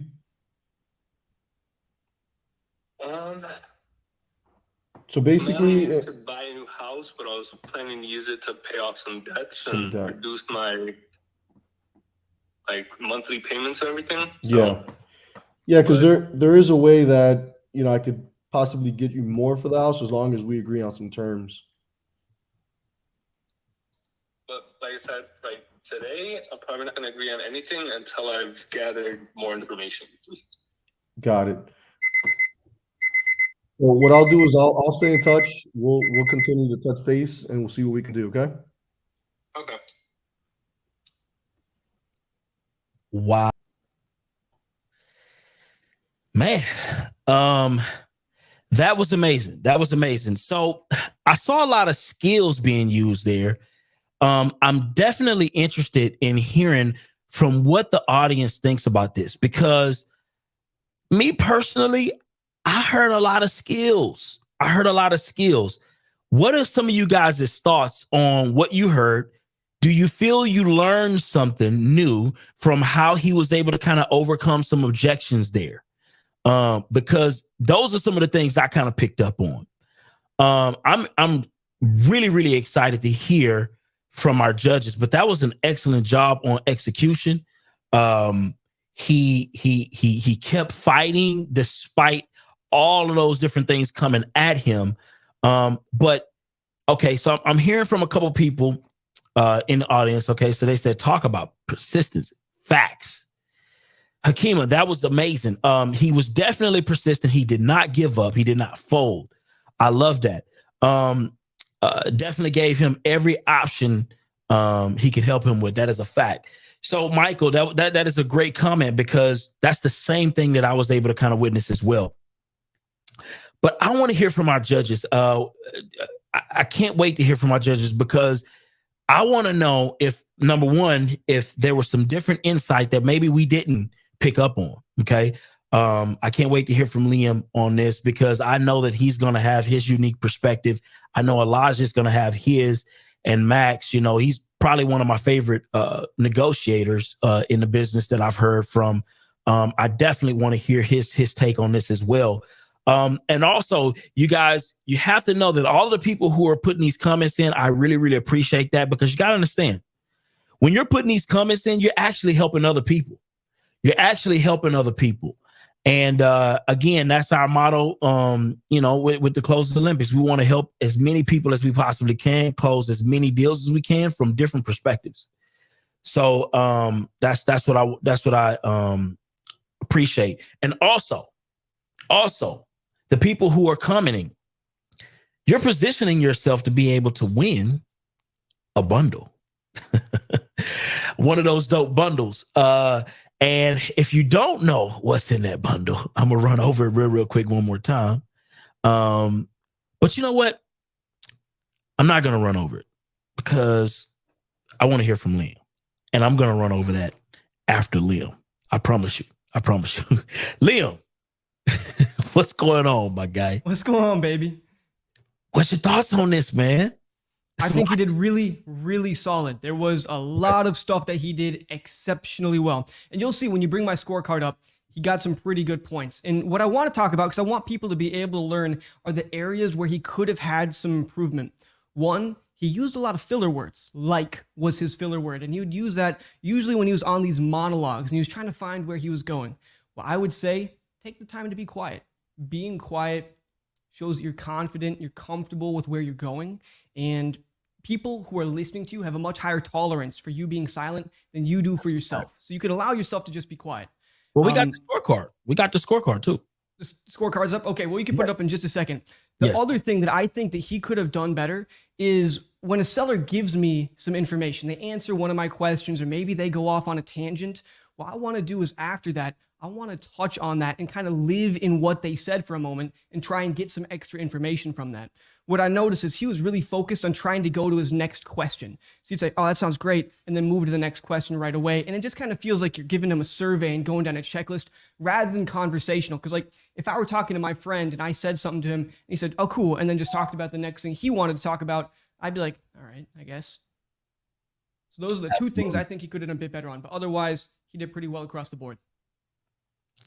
Absolutely. So let's get to this score. I'm definitely excited to see where my guy ranked on Liam's scorecard. This is going to be amazing. Awesome. Okay, so we're looking like 16 points. So Liam, you mind kind of breaking down how you kind of got to these numbers here? So the rapport, he was confident, good at talking. Where he lost points was he didn't have any variance to his tonality, and he had those filler words. For negotiations, really that was just not talking too much about price. Honestly, that one I think I bumped that to a 4, but I'm not 100% certain what the notes were on that. For the creative option, the novation was good. I think he could have pre-framed it a bit better so they understood what he was going into, so that the seller understood what it was that was being discussed. For handling objections, crushed all of those. And then for identifying pain, it was just living in that moment a little bit longer. Love it, love it, love it. Thank you, Liam. 16 points. He's coming out of the gates really, really strong. I'm interested to see what my guy Elijah has to add to this, man. What's your thoughts, man? Yeah, no, my guy was on point. And that's what I love about highlighting the art of closing. You got so many different styles, different techniques. He was definitely breaking it down really strong. One big part he missed was the seller said he wants to pay off some debts. He could have dug into the pain. He could have dug in like, what debts? Is it your wife? Is it a kid? Don't tell me our Uncle Sam's on your back. You're fighting for Uncle Sam. So I feel like he could definitely really dug into that a little bit more. But he did so much good things on this call. Go ahead, let's pull up my point scores just so I could kind of highlight some of them. Like I said, yeah, I think he built quality rapport with them. I think the negotiations he worked with was really strong. He took his shot. He threw the 170,000. He threw the equity protection, ovation, and subject to the seller finance option on the table, which I thought was strong. And identifying the pain, what happens when July comes around and you haven't sold it, what happens then? So he got 15 points for me. I think that was a really strong call. Wow. Amazing. 15 points. 15 points. That's amazing. Well, I guess we'll get to my guy Max to see exactly who's going to be deciding the fate of my guy. Max, what's your thoughts, man? Man, I'm not here to take away nothing from him. He has them one-liners, and he handles the objections really well. He has an arsenal. And I believe that he does really well and he crushes it. But when that timer's on you, it seems like, it's a little different vibe, right? Right. So for me, man, I think I felt like he could have built a little bit more rapport when it comes to understanding why is he wanting to sell. It took him a little while to get there, and that's why the call went there. When you build rapport and you get that trust factor, then you can get into the actual pain of why they're looking to sell, right? I felt like the negotiation was on point, the handling objection was on point, but I felt if he would have built a little bit more rapport, grab some pain, he could have used that pain and that rapport building to actually negotiate him at a deeper discount or even get him to trust them a little bit more. And I felt like there was felt like it went to a little bit more convincing to try to get the deal on the spot. And sometimes that happens, right? Let me shoot my shot. Let me get the contract. Because I'm a guy that loves figuring out, building rapport, and then figuring out what's the motivation behind selling. So that's the only way I scored this, not the skill set or anything like that, but I scored him based on that. Yeah, for sure. Love it. Love it. Awesome stuff. So do we have the scorecard ready to go so we can see exactly where we are? And we're going to get straight to Noah after this. Yep. 11. Okay. Well, it was 11 points, you guys. That's where we are. Max, listen, I have a ton of respect for Max and his opinion. I hope you guys paid attention to his breakdown and analysis. But we're not going to waste any more time. Listen, I want to get to my guy, Noah, because we want to see some closing, right? Obviously, everybody is here to hear from their favorite closers. Okay, but before we get to Noah, let me go ahead and get Alex up because I want to get a breakdown as to why he feels he got the score and was it anything that he felt like he could have done better or anything like that. Alex, you mind kind of breaking that down? Where we at, my guy? Absolutely. So yeah, I definitely feel that I could have dug a little bit deeper on that pain and used the depth and all that. Definitely, I felt I did go into this trying to get the sale. I did push him away a little bit in the beginning just to see if he would keep it as a rental and things like that. So that kind of made him feel that, you know what, maybe he's just going to, tell me to keep it or rent it. So I didn't seem so hungry in the beginning, but I did see the time and that did affect me a little bit. I'm not going to lie. Absolutely. But, handling objections, I felt like they're good. I got to dig for more pain. So definitely, I take the all the feedback and definitely will implement it. Love it. Well, it was definitely one of my favorites, man, because you definitely stayed in the fight, man. And I really appreciate how you were able to kind of handle those objections, man. That was amazing. But shout out to you. Listen, we ain't gonna waste a lot of time, though, man. We got to get to my guy Noah, man. I got to see if my guy Noah, listen, Noah has actually been at this event before. Okay. So that's number one. So I want to highlight Noah real quick. Listen, he's from Ohio. He owns his own title company, and he's the only Black-owned title company in his market in Ohio. So I don't know how he pulled that off, but he made that happen. So Noah, how you feeling? I'm good, man. I'm good, man. I'm excited. Be back again. You back again? Get to, as Drake said. I'm back. I'm back. You know what I'm saying? So. Well, listen, we're going to get the judges up. We're going to get the judges up. We ain't going to waste a lot of time. I'm ready to hear you close. And let's get this shot clock popping. Let's go, Noah. Let's go. We see you, sir. All good. All right, we're all good.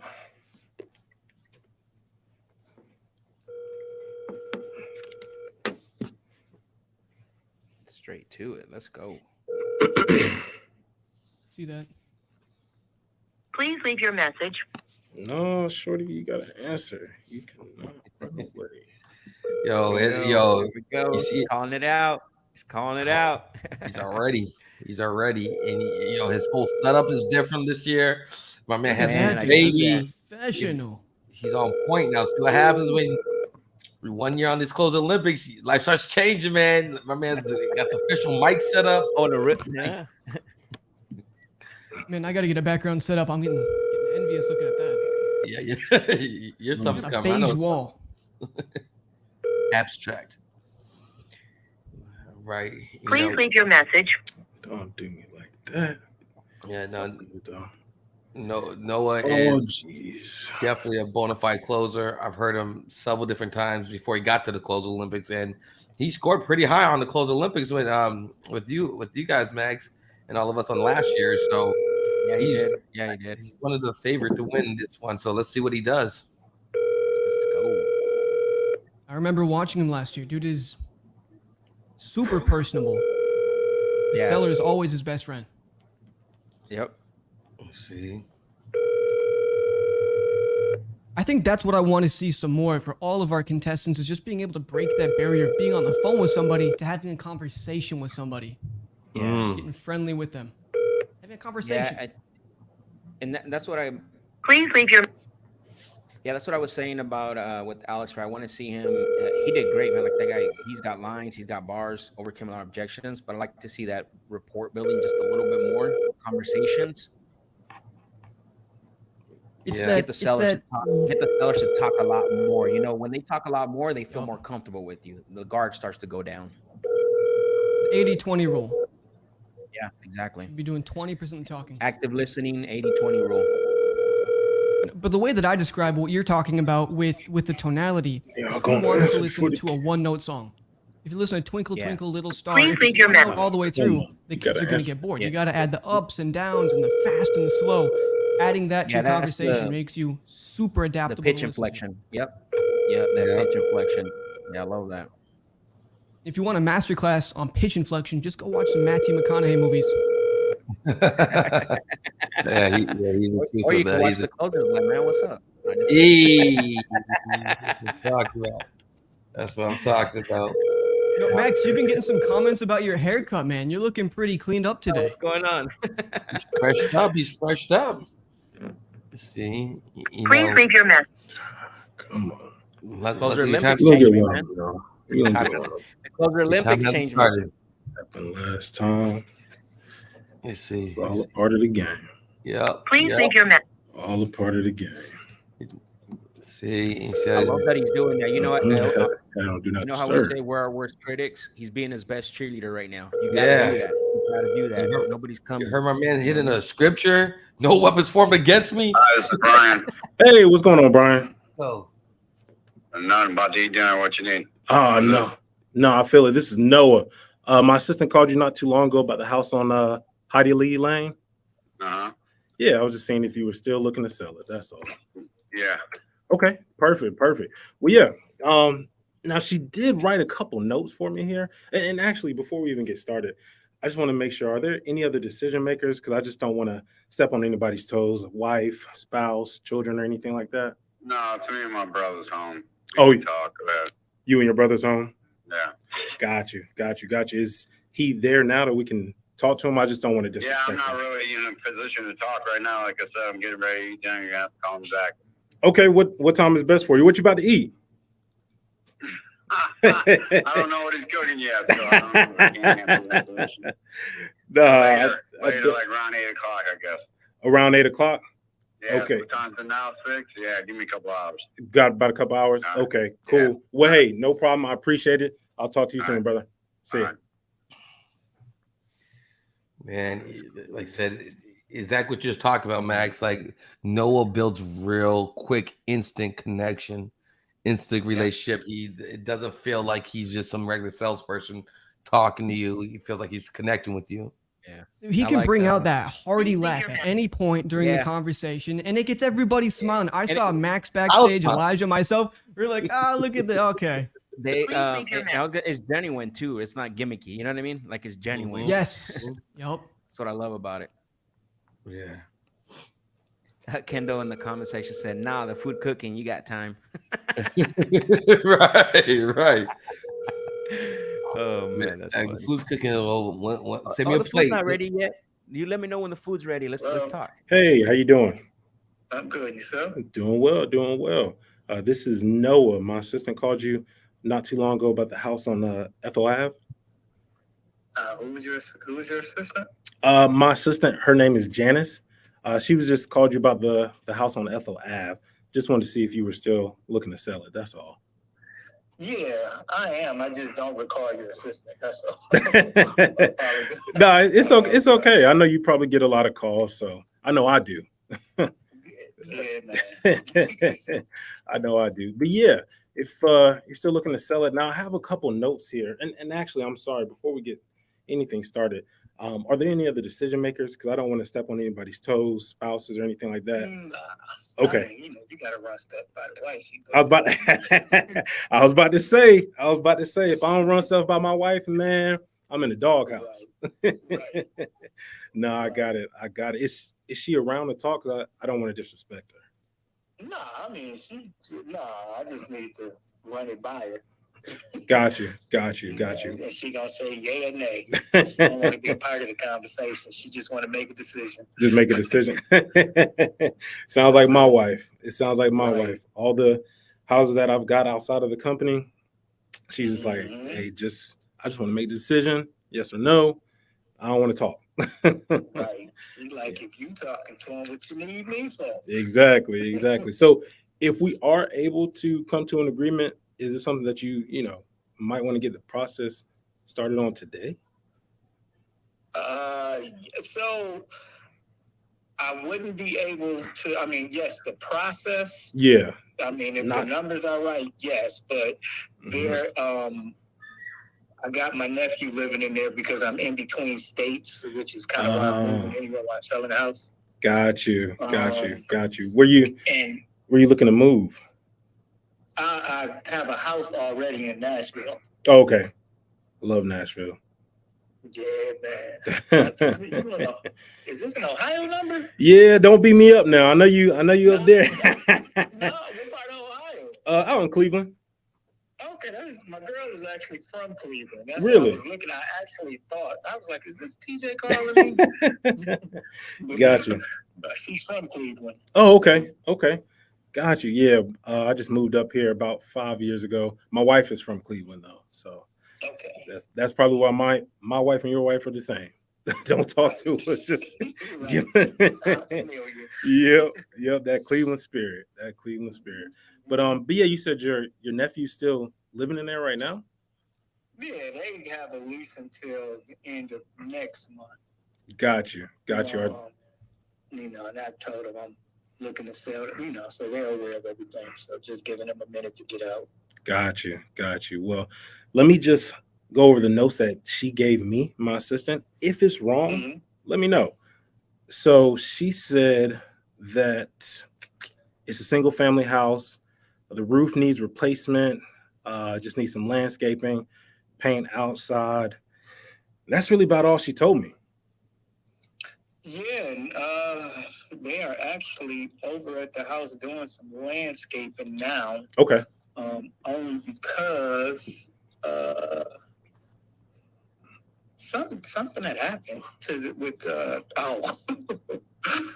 some bushes that got pulled up and it kind of messed up the back driveway. So Got you. end up doing some landscaping. That's what it was. I Got didn't you. even take them down. But yeah, so they're over there doing some, not understanding that those bushes served as water retention. Got you. So we're redoing that now. Got but you. yeah, so it's a 3-bedroom, 2 bath. 1.5 bath, one Okay. and a half. Okay. That's why I always ask. You never 7 know. or 8 total rooms. Mhm. 8, 7, 8.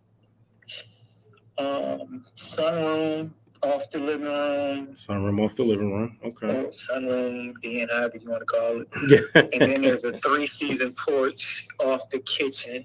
Mm-hmm. 1-stall garage with additional parking space. So Okay. there's a garage, then there's a concrete slab where you can get another car. Okay. Okay. And if you want it, you can add another slab for an additional car. Got you. Got you. Any I just used it for gardening. any updates or anything like that in the last maybe couple years or anything? Not the last couple, but in the last 5, 6. Mm-hmm. So there was linoleum flooring in there forever, but I put tile down. Gotcha. In the kitchen and bathrooms. Gotcha. The rest of the house is hardwood floors. Okay. Got you. Rest of the house hardwood floors. And I'm assuming since it was is a rental right now, it's not like granite countertops or stainless steel appliances in there, right? Nah. Okay. Okay. I mean, I lived in the house. Oh, did you? I Okay. mean, technically, I still live there. It's just my work took me all over the place, so I didn't have as much. Man. When I first bought the house, I was going in because it was the bachelor cover. But then I ended up, moving to Baton Rouge and living in between states there. Good And I was like, you know what? What do you do? I work in education. Oh, okay. I used to be a teacher. I wasn't traveling like you, so you must have been, you must be up there. But So I served as assistant superintendent Oh, for man. Baton Rouge. Jesus. And because of my position, I was allowed, you could build in your contract. Because a lot of work took place on the weekends. Yeah. I would say, hey, Thursday through Tuesday, I'm out. With and every other week. So I would go home every other week. Oh, you had it made. I wish. Yeah. I wish. Hey, man, you don't know it because I thought they was going to look at me like I was crazy. You don't know until you ask. Yeah. Hey, there it is. There it is. Yeah. And on this one, how much? Because on here she didn't tell me how much you were looking for. How much were you looking for this one? Like net in your pocket? Man, you know what? Truthfully, I ain't even done the comps. I mean, I'm as much as possible, but nah. I ain't done the comps to see what they are in the neighborhood yet. No, that's fine. And first of all, the fact that you even know comps, that's 100. That's 100 times better than most of the phone calls that I do talk. So, because some people they're like, oh, I want $1 million, and I'm like, especially in Cleveland, right. $50,000. It's what houses are selling for. So, but yeah, that's not a problem. I'll at least let you know what the comps are looking like, and at least let you know what we can do on our end, right? And I'll give you a couple of options. Whether you go with us, you go with somebody else, or I'll point you in the right direction. However, it helps you and the family, and especially the wife. Gotta look out for her, especially the wife. If it works out, whichever of those options, I'm happy to do it. I'm happy to do it. But yeah. And I know you said you were, going between states here. But what else have you even thinking about selling this one? Because it sounds like a good rental. Just not living there. I don't want to necessarily be a landlord from several states away. Yeah. That's just, not without the right support systems and whatnot. Something go wrong, I got to call 1 million people to go, check on it and whatnot. So tell me it's about just it. like, plus I want to use the money to, I do want to get some property here, and actually, wifey wants to get something in Cleveland. Really? Yeah, because all her people from Cleveland. Got you. From Cleveland, as they get older, they want to return to their roots and whatnot. Yeah. Yeah. See, my wife and I, we were in Youngstown at first. Now we moved to Cleveland in the same city that she used to live in when she was a child. So going back to the roots, right. Definitely want to, man. And I'll say this too, especially if y'all looking for something in Cleveland. Well, first, is there a mortgage still on this one? Yeah, but it's a small payoff. Okay, got you. It's not a lot. It's probably 60. Oh, okay, I got you. Yeah, that's not bad. The reason I say that is because what we can do, once I'll speak it into existence, once we are able to help you sell it, whichever way, once we are able to help you sell it, we'll get you some properties in Cleveland. And at least now me, I can help you out, Yeah. Or whenever if y'all come back, you got my number, let's have some dinner, something like that. And, I ain't moving, but I'm coming to visit. Yeah. Nah, don't move. Don't. Yeah, no, I wouldn't. Go to the warmer weather. Weather. That's how I ended up here. We're trying to deal with Michigan's weather. No, I definitely understand. Well, yeah, and I mean, have you thought about listing it on the market, maybe, or? I had it last year. Yeah. It was on the market. And the lady trying to go through a friend of a friend. Depends this on is the pairs. why I was like, you know what? I'm just gonna chill for a minute. Actual real estate agent just done some of the most craziest stuff you can think of, not to list the house, even though she had the listing. What? Got all kind of phone calls about her not being available. It was just a horrible experience to the tone that Jesus, she missed a cash offer of $270. Oh, wow. And that was last year? That was hot. Yeah, I bet. Jesus. Yeah. That would definitely be tough. I mean, I'd be mad too. And speaking of that too, I know the electrical, I just want to make sure so that way I can give it to our finance department and the condition, everything like that. The electrical plumbing, when was last time that was updated? All that was updated maybe 6-7 years ago. 6 or 7 years ago. Old pipes taken out and had the pretty copper stuff put in and all of that stuff. Okay. Pretty copper pipes and everything like that. Gotcha. And then you already said no granite countertops or stainless steel like that in the kitchen. Nah, Bathrooms updated at all? Yeah. The full bathroom is, the half bathroom is kind of standard white toilet, white sink. Okay. Got you. And you updated that. The other bathroom, what? How long ago was that? 5-6 years ago. 5-6 years ago? Mm-hmm. Got you. Okay. And then even if we were to buy this from you, your nephews that are in there, I know you said they're supposed to move them out at the end of the month. Are they okay with it? Because I don't want to do something and everybody's not on board. Man, they ain't got no choice. I let them on there. Let them in there on the humble. They ain't got no choice. Get y'all crap. And go ahead and get out. I gotta get this money moved.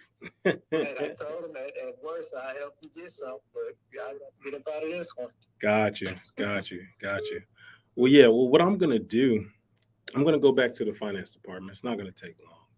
I'm gonna go back to them. I'm gonna see what they're talking about. I'm gonna fight for you here. But if we were to do something, like if we were good to go ahead, you know, the condition and everything that you said, as far as the roof that needs a little bit of repair, the kitchen hasn't been done in a couple years, everything like that. If we're able to get this closed out, let's say, well, how soon would you want it to get closed out? Do you want 30 days or less, or? I mean, hey, we're gonna turn down money. That yeah. Okay. Well, if we are able to get it done quick, and help your nephews out, even if we help them find some other place or anything like that, help you and your wife possibly find some houses out here in Cleveland. Maybe.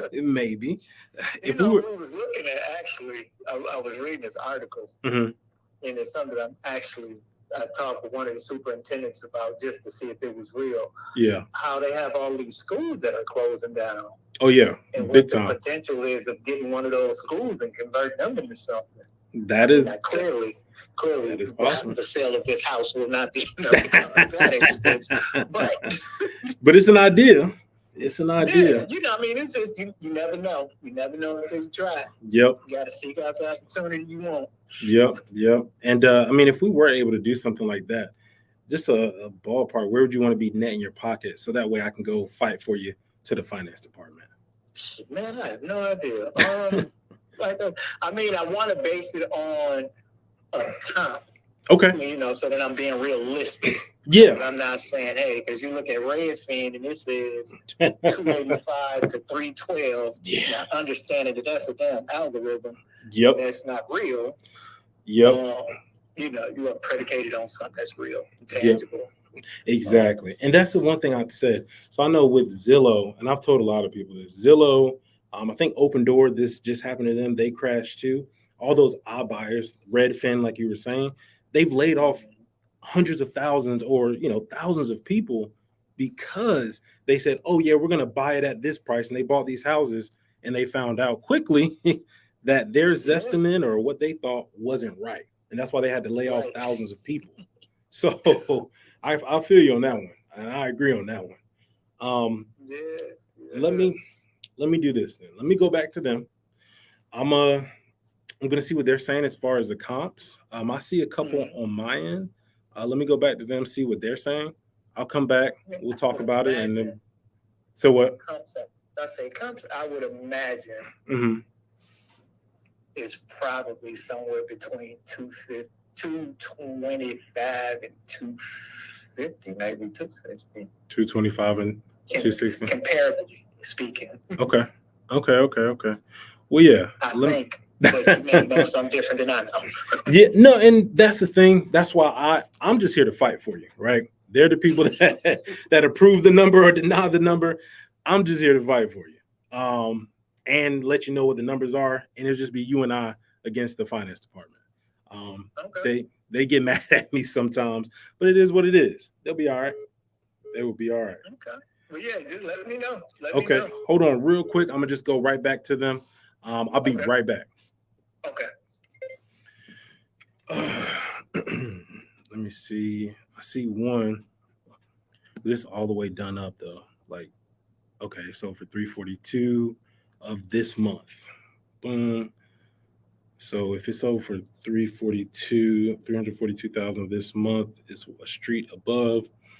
1.70. Boom. Minus repairs, you're probably looking at about 30,000 in repairs. And we got to make something off of that. Okay. All right. Cool. I got you.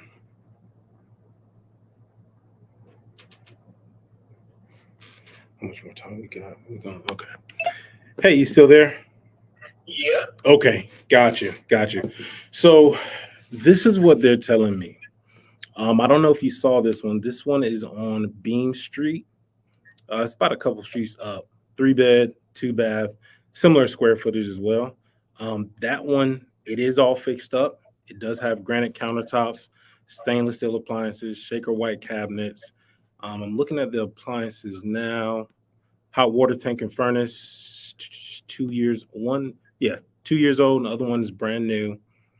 And this actually sold on the market for, and this is all fixed up, sold for $342,000, and that's what they're saying. Again, all fixed up, all the way fixed up, and they got a nice backyard too. So what they're telling me, and kind of just to bring you in our world a little bit. So what would happen? Let's just say that we were able to get it, $342,000 off of it, right? Or sell it for $342,000 after we fix it up. So for us, and again, we cover closing costs. There's no commissions. Everything that we say will be net in your pocket. So if we were to do it at, we sell at $342,000, we've got closing costs once we do sell it, which brings us down to $318,000. Then we've got closing costs, realtor fees off of that. Then we've got to put, at least from what you're saying, as far as, some roof work, granite countertops, stainless steel appliances in the kitchen, update the bathroom just a little bit, and some paint and everything like that. It's probably, I know my guys out there, probably about $20,000 to $30,000 worth of work on that one. Heck, not that much. Well, normally, if I were to do it myself, it would probably be about 10 to 15. But no, I had some estimates done for the roof. And it was like 5. Yeah. 5 and 7. Yep, between 5 and 7 for the roof, and then for the granite countertops, stainless steel appliances, shaker white cabinets. That's the kitchen is really where it get a lot more pricier, just because of the kitchen. At least that's what they're saying. That's what the finance department's telling me. That's just what they're saying. So if we do that, minus the 30,000, or actually, so it's 342. Boom. My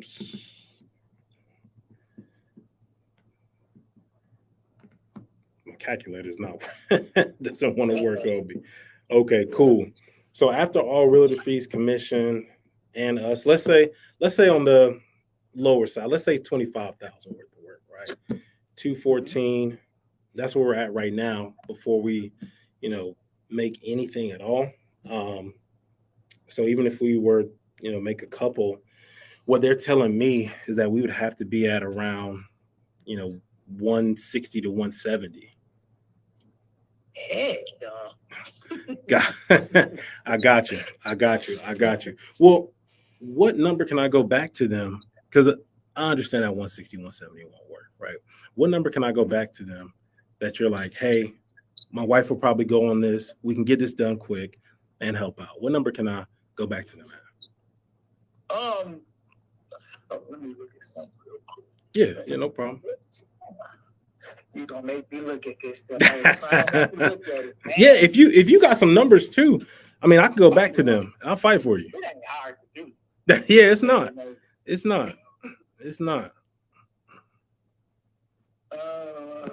So the perk about that house is, and the whole reason why I bought it, because I knew the resale value. Yeah. Would be, it would maintain, and plus it would sell fast in the right market. For sure. And last year, like you said, that was the right market. I don't know why that realtor did that to you, because Jesus. Man, she didn't love me, clearly. She didn't love you at all.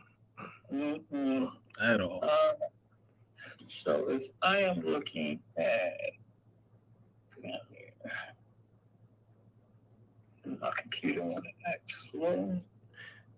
Yeah, nice. I would. Without seeing anything, it would probably need to be around that at least that 220, 225 range, just because I get those calls all day. Got you. 220, 225 range. I got a call yesterday, 2 phone calls yesterday, and the cat was, I give you, then it was 220 cash. No, he didn't say cash. He said 220. Gotcha. And the other one was 218, and then some guy was trying to take over the mortgage. Gotcha. Creative finance. And yeah. Politely asked him never to call me again. So you don't even want to do creative finance at all, huh? I mean, not that, because it don't make sense. For sure. I For think sure. that, when people think you're in a position not to maintain the house or that you some type of desperate situation, they come out. But nah, I'm not in that type of position. So I'm like, I got you. I don't need that. Yeah. And I'll say this too. As far as other people, number one, I always tell everybody, we do non-refundable earnest money deposit. Whatever number that we come up with, we do a non-refundable earnest money deposit. The reason I say that is because there are some people out here, they're trying to do, just take the contract, hold it for 30 days and trying to find a buyer, right? That's what they try to do. And it's happened to me before. It's happened to other people before as well. And I just don't want you to be in that situation, right? So, I always say, my mom always taught me, put your money where your mouth is. So that's why we do non-refundable earnest money deposit, because some of them will say, oh yeah, I'll give you $220 cash, but then they'll put an earnest money deposit thinking that it's real. But as soon as they back out because they couldn't find somebody or they couldn't do this or they couldn't, come up with the financing, then they're like, oh, well, I'm taking my earnest money back. So that's the only thing with those $220 cash and, $225 cash. They probably weren't serious buyers if they said that they were going to do that without any earnest money. I tell them all I'm entertaining, but whatever I do, it would be a non-refundable anyway. I'm a paperwork guy. So. Now you superintendent, so I know. I know. So, yeah. As I'm looking at this, I'm looking around the neighborhood specifically, and I'm seeing that 225, 260, 235, I see a 225, but that one's this one was a 4-bedroom, 2-bath. That house is actually across right up the street. So if I'm looking, why is my computer doing this now? And then I see another 225. That's a 3-bedroom, 2-bath, but that one was fixed up and that was sold back in March. I'm just looking at those houses right that I can walk to from that particular house. Perfect. Same here. So I'm just looking at 230. I do see one though. It was a street above. It was 175, and this one's a 4-bedroom, 2-bath. Looks a little outdated, but that's at 175. That was a dope spot. And then I see another one, 4-bed, 2-bath, similar square footage. Again, that's 100,000 is what that one is. Where are you saying these? I would have bought those. No, this one is on Sherman Street. The other one, it's a little bit further. Now this is on Warden Street. But that's not the same neighborhood. No, I got you. But let me ask you this. If we could do something where, let's just say, because honestly, I don't like doing this with a lot of people, but I feel like I can trust you. What I can do is show this to a couple of my other people that I do know that will close on it. And I know that they would probably be for us to do that, probably be at maybe around 200,000, and that would be net in your pocket. Is that something that you might want to do? And I help you out that way? That 200 is I'm looking at that 225 as a baseline. Gotcha. Yeah, no, I definitely understand. Well, I know if you're looking at that 225, then you might want to list it. But again, I can help you out with listing it as well. If you want that 225, I can do that for you. Yeah, so what I'm doing is I'm actually going through, I'm going to just go through and get the minor stuff out the way to increase the value of it anyway. Gotcha. Because it's minor stuff. I say the roof is old. There's no water damage or anything like that, but I understand where that comes into play at, and just curb appeal and things of that nature. For sure. Paint, shutters, and all of that stuff. So. For sure. I can put 5 into it and turn that 5 into 15, 20 of that. Yeah, and that might be the option for you. Why not? That might be the option for I you. mean, hey, if you got people that might take. Well, boy, that shot clock will get you. You know, this has always been my thing, and I say this all the time, right? They say it's a thin line between rapport and the friend zone. And some people are able to strike that smooth balance of rapport and close. And some people, you get the rapport and you're my buddy and I'm not closing with you. Listen, I always love to hear Noah on calls, because if you just listen to the call, the rapport was magnetic, and he's consistently been able to do that. Like every single time. So it's just amazing to see. Listen, the judges are scoring right now, and I want you guys to pay attention to something real quick. Number one, because I know we're getting ready to bring Liam up, I got to highlight something. And all of these leads that you guys have been listening to, it's a secret to that. It's a big, big secret to that. And I hope you guys are in on this secret. And the secret is those great leads are coming from Liam and his team with I Speed the Lead. And, you know, all of the leads, all of these premium leads that not just the Close the Olympics, but other people are taking advantage of these leads as well. So listen, you definitely want to go to I Speed the Lead and check it out. I want to get Liam, if I can sneak him in to talk a little bit about it before we get to this scorecard. Are you able to do that, Liam? You're on mute. Fresh off of the mute. Oh, the second time I've done that. It's all good. Caught it though. Thank you for reminding me. What I want to say is, if you look down there, we're doing a coupon just for you guys. It's going to be good for another 63 minutes. It's going to be good till 6:30 Central Time. Olympic 200. You get $200. It's a one-time use. You just get $200 off of any lead, and we don't do coupons that big ever. So you guys should take advantage of that and get some leads in your pipeline. But for the system, the platform, it's super simple. We've already done the legwork of generating the leads through paid ad campaigns. Then we have our team go and verify them, vet them, have conversations, meet with them, understand what their goals, needs, wants, desires are, and then we release them for you guys to come and pick through and choose what you want. That's really what the benefit is. You get to cherry pick what you want, what you don't want, and you only buy what you want. That way you're going to have the highest likelihood of getting a deal closed. And let's say you buy a lead, and like earlier, we had somebody, they picked up the phone, they said, I already sold it, or I'm listed on the MLS. Things happen. Mistakes are made. We have a refund policy in place. So you can go and submit those for a refund, get your money back, roll it right back into getting more leads feeding your pipeline. That's it. Super simple. Wow.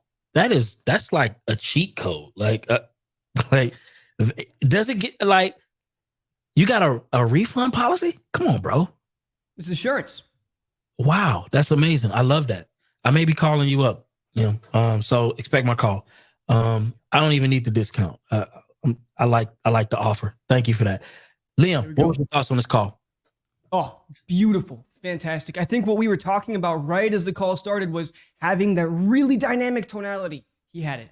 Everything. You could tell from the first 5 seconds of his open, he was having that seller intrigued and ready to listen and talk. It wasn't just another sales pitch. It wasn't just another person on the phone calling about the same old house. He came in, was different. And the one thing I really want to note was when it's so genuine. You'll know when Noah's laughing, it comes through. You can see on the background, everybody back here are smiling along with him because it just seems so genuine, and that is infectious. The only thing that I really wish I would have, he would have gotten to earlier was getting that creative option out the door. I think that he was segueing into an ovation, and he could have built on that because I've seen him do his creative offers before, and I know they're excellent. He just didn't get moved into it fast enough, and there were a few opportunities to do it. So that's where he really lost points, other than just getting a verbal agreement signed, or a signed contract. But otherwise, that was a masterclass. You guys should play that back over and over again, and especially focus in on those intros. How he's talking to them, the way he's carrying himself, his body language, his facial expressions, all of it was on point. Wow. That's amazing. That is the highest score that we've seen so far. And I gotta agree. My opinion don't matter, but I still gotta agree. You know what I mean? Elijah, Where's Elijah at, man? I got to see what Elijah thinks about that call. Yes. And once again, special shout out to iSpeed to Lead for providing these premium leads. It's making it easy. It's making it possible so we can close these deals. I really liked his rapport, how he got into it, how you could just tell. And I remember before he even got on the call, he hit him with the scripture, like, no weapons formed against me shall prosper. So when your calls ain't going, hit him with the scripture. So my man know he was just able to do it. You got direct connection. I feel like that laughter, if you have a good laugh, man, it could really match a mirror and diffuse situation when you're able to utilize your laugh. So I think that was really strong. He did. I feel like one part he missed. He did really good with rapport. Did really good with negotiations. I felt like he could have poked the pain a little bit more when he talked about his nephew living there. I feel like that was wide open for him. He could have really dug into that and got more points on poking the pain. And I really feel like he missed the piece. He could have challenged him on the pricing a little bit more on handling some of the negotiations. I feel like that was something he missed. But, I mean, overall, I think he did a really good call. And like I said, I feel like if you could go back and watch this call, you're going to see some of the how he transitioned from connection to laughing with them, connecting with them, and then let me go and fight for you. And he finally got a number out of them. It was a really solid call for sure. Wow. Amazing. Thank you so much for that, Elijah. Max, it is on you, man. You will be the maker or the breaker. What's going on, man? I think we got you muted. Let's get him unmuted. No pressure, right? None whatsoever. Man, weren't you impressed with Noah? I gotta say, man, I was impressed with Noah, brother. Because he competed in the 2021 Closer Olympics, and I got to give him kudos for that. Just got to give him his flowers because very impressed. However, this is a competition, so let's get back to business. So his report building was out the roof. I gave him a 5 for that, just because I felt like he hit it right. Like, he had everything going for him. Now, rapport is not the only thing. We got to transition that to be able to move the sell. I think he did really well with negotiations, right? Going back and forth, putting them on hold, coming back. This is what my team has said. I'm here to fight for you. Handle objections well overall. I wish he would have hit a little bit more on pain. Motivation, you can always come back and use the motivation to get that price, reduced, or the negotiations. But I gotta say, man, very impressed, and man, keep it going, Noah. Give you a lot of props, bro. Well, you heard it. You heard it right there. Max is an expert in the space. Listen, where else can you get this high level of entertainment and education at the same time? Shout out. Nowhere. To the Closers Olympics. This is amazing. Listen, real quick, we got the closers reactions, but I really want to let you guys in on something else. Okay, this is important. We have uprankpro.com. Uprankpro.com. We're going to show you guys a little small video. But before we do that, I wanted to let you guys know what this best kept secret in the game is all about. See, a lot of us, we come to these things, and I like coming to these things because we get a chance to see what other people are using, what other people's strategic advantage is, right? And what other people are doing, right, that they don't talk about because it's no water cooler. We're all nationwide, right? And so Uprank Pro is, listen, if you're getting emails, ads, or SMS messages from the Closers Olympics, it's all thanks to their team, right? Michael Wash with Uprank Pro is making that happen. Okay. And we're not only working with him because he is working with some of the top leaders in this particular space. So I'm not going to say anything else. I want to let you guys see it for yourselves, because here's the deal. You come to events like this to find out, how can I get a strategic advantage? How can I get a strategic advantage? Okay. So here's the deal. We got Elijah. I think Elijah, I want to bring Elijah on real quick because Sure. Can you kind of fill people in on why they need to be taking advantage of these kind of strategic advantages? Yeah, Michael Walsh and his whole team, when it comes to email sequence, and when it comes to marketing outlets, creating your website, the website you see with Close Olympics was powered by the Michael Walsh team over there at Uplink. And then in addition to that, the SMS techniques out there that he's able to set out sequences to help you rank SEO side of things. He makes things easy. He works with Carlos Reyes, some of the top players in the game. He just did a whole event with Pace Morby and the team. And so we trust him. He's helped us with both years of the Closer Olympics. He's helping us this year. He's just not only is he knowledgeable, not only is he capable, but he's constantly learning on what the new technology is, how to utilize high level. And I think this is, if you're a person who are, looking to automate your sequence marketing, if you're a person who's looking to really put yourself out there in a bigger way, I highly recommend hit up Uprank Pro. He'll get you guys right. Michael Walsh is the truth. Again, We're talking about strategic advantages here, you guys. That's what we're talking about. And so thank you so much for that. And we're still going to play that video, by the way. We're still going to play that video, but I just wanted Elijah to come in, right, and just kind of share some of that firsthand, because that's important too. Okay. That firsthand is important too. But here's the deal. I want to get into our next guy. Okay. We got Richard. Okay. Got Richard coming up, and I'm excited. I'm excited to hear another closer. Here's the deal. He's from Prince George, VA. Okay. He's closed 10 plus deals. Right. So he's not like, hang on. But before we get to him, we got to debrief Noah. I want to hear his thoughts on what's going on. Yeah, no, I appreciate the scoring for sure. I'm a competitor. So like at the end of the day, I'm still going to be, if I don't do my best, then I'm going to be mad. And I agree with that. All the judges are saying, honestly, it's that, like Byron, like you said, it's a thin line. And something I got dinged on last year was because of the not asking the tough questions. And then coming back this year, I just wanted to change that a little bit more. But I appreciate it. And like all the judges were saying, like it's that fine line, and you gotta press down on it. So yeah, and that's it. Glory to God, and I appreciate the opportunity. Absolutely. Sorry about that, man. I had almost missed your little but you're feeling pretty good though. Yeah, for sure. Awesome stuff. Man, thank you so much. Thank you so much, man. Listen, I'm ready to get to my guy Richard. I like the closing part. I ain't gonna lie, I like the closing part. 10 plus deals. So you're not like some extraordinary closer. You just 10 plus deals, right? Very personable, persistent, right? And good at mirroring.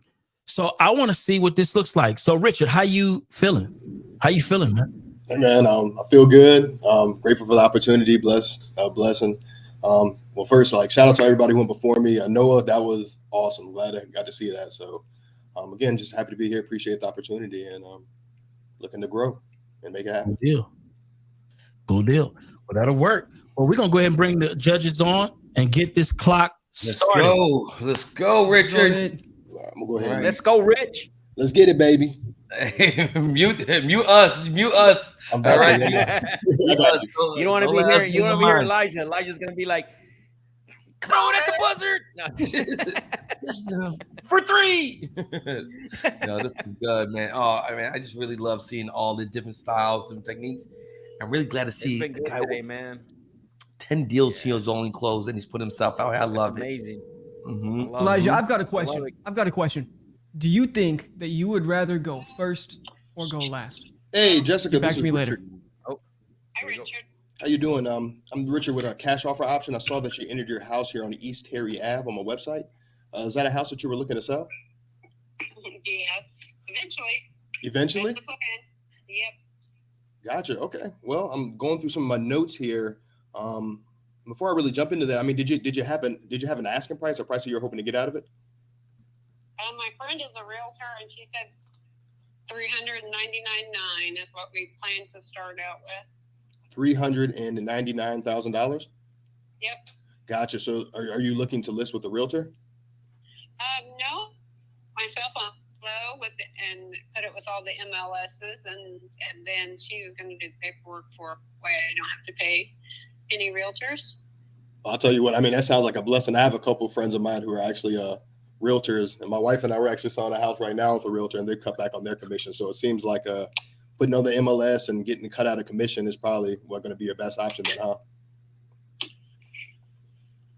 Yeah, we've only lived here 3 years, and we put about 60 grand into the house, put new furnace, air, heat pump, mini barn out back.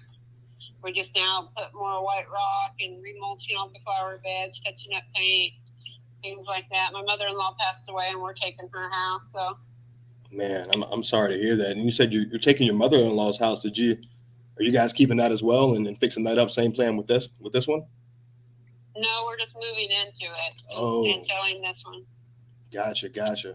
Well, it sounds like in this situation, I mean, you've been only living in it a couple years, so I'm assuming you don't have a crazy amount of equity unless you guys put a little bit of sweat equity into it. Is this a house that you guys?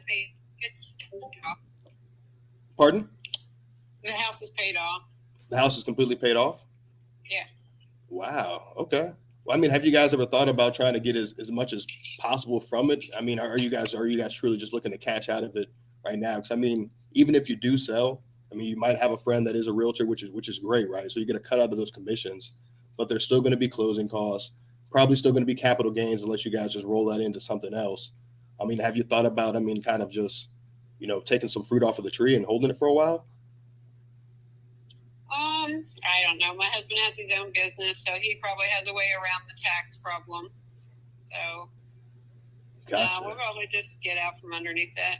Gotcha. So it's not something to where I say, hey, I'm able to give you, closer around that price that you're looking for, right? You don't have to pay any, closing costs. I pay the closing costs. You don't have to worry about any, really any upfront capital gains taxes. And I just, pay you over time. That way you're actually able to, make the most out of the house. So I know you put a lot into it. Well, I think he probably wants to get our money out of it up front. Gotcha. So you wouldn't say, hey, if I'm able to give you in or around that price, because, or even a little bit more, and I just pay you over a set period of time, that's not something you guys would be interested in? I doubt it. He's probably going to want it. He's not here right now, but I'm guessing that he probably wants to get our money up front. Gotcha. Okay. Well, it sounds like I may not be the guy for you then.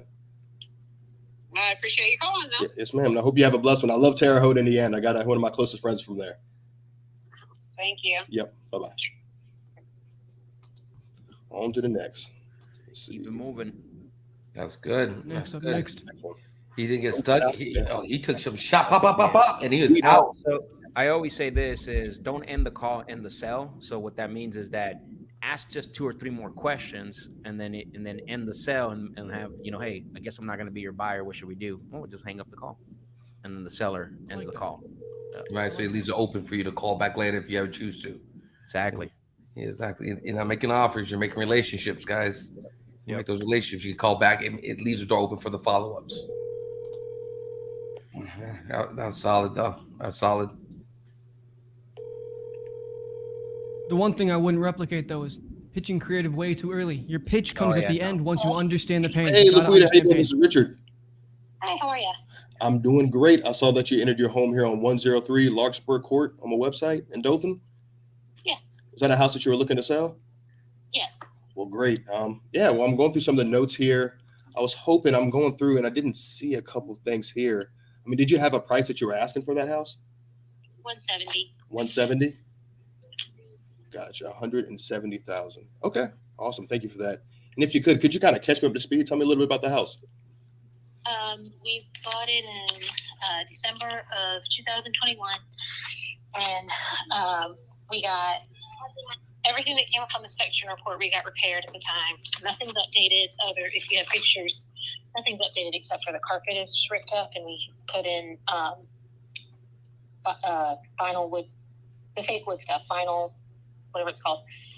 So your easy carpet is the vinyl wood plank stuff. Yes, ma'am. The laminate that you see in the living room, that stayed the same. We didn't change that. We didn't change the kitchen. I don't know. Is there anything else? Yeah.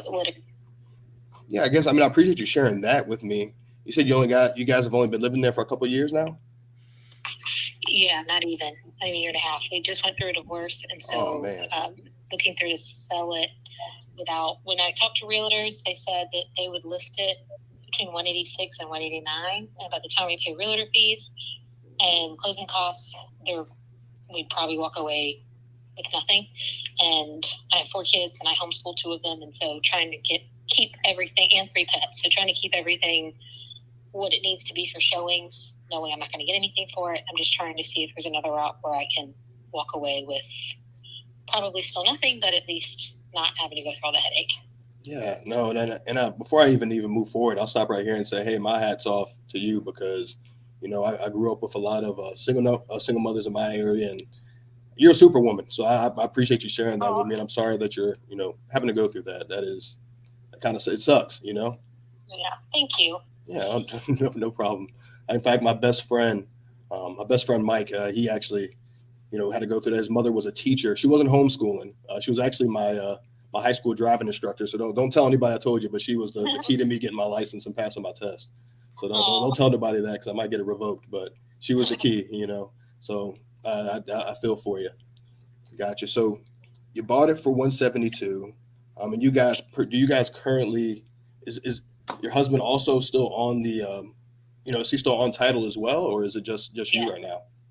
Yeah, we're both on there. He's agreed to selling it. He's agreed to selling it. We talked through sorry, I have a traffic jam in my brain trying to figure out which avenue to go first. Take your time. He's okay with selling it. He doesn't want it himself. Right. So he's I requested permission to move the kids and I back to my home state of North Carolina. Okay. The judge has not. Our court hearing was a month ago. We still have not gotten a ruling yet. So that's only relevant because he's not going to be open to. He wants to sell. Right. But when he's not going to be open to moving forward with that until we get I say he's not going to be open. I assume he's not going to be open until we get the ruling from the judge. Because in his mind, he's still trying to keep us here. But even if the judge said he might not rule on it at all, and if he doesn't, then I've got to go back and go through the regular route of just opening up another court hearing solely for their permission to move to North Carolina. I do believe I'm moving. It's just a matter, I don't know if it's at the end of the school year or in the summer. I don't know how long it's going to take. But I do think there's plenty of evidence to back up the need to move back because that is our home state. I have no support here, blah, blah, blah. So It's just a matter of time. So needing his cooperation. Right. It's not an issue getting it. It's just timing. Right. And that makes sense. Okay. So let me just make sure I backpedal a little bit and make sure I'm getting everything here correctly from you. So It sounds like you're going through it. He is a complete agreement. So he doesn't necessarily even care, if he gets anything out of it. It's just about getting rid of it. Correct. Right. And what you guys are waiting on now is permission from the state. Permission from the court, so that way you and the kids can get back to North Carolina, the East Coast. Correct. The East Coast is the best coast. I don't know if you heard that before, but that's what they say. Yeah, I'm actually I'm from Virginia, so I'm tried and true in it. It's like that southern / East Coast realm. Gotcha. Okay. And if you could you kind of just walk through? I mean, what all does the house need as far as work wise?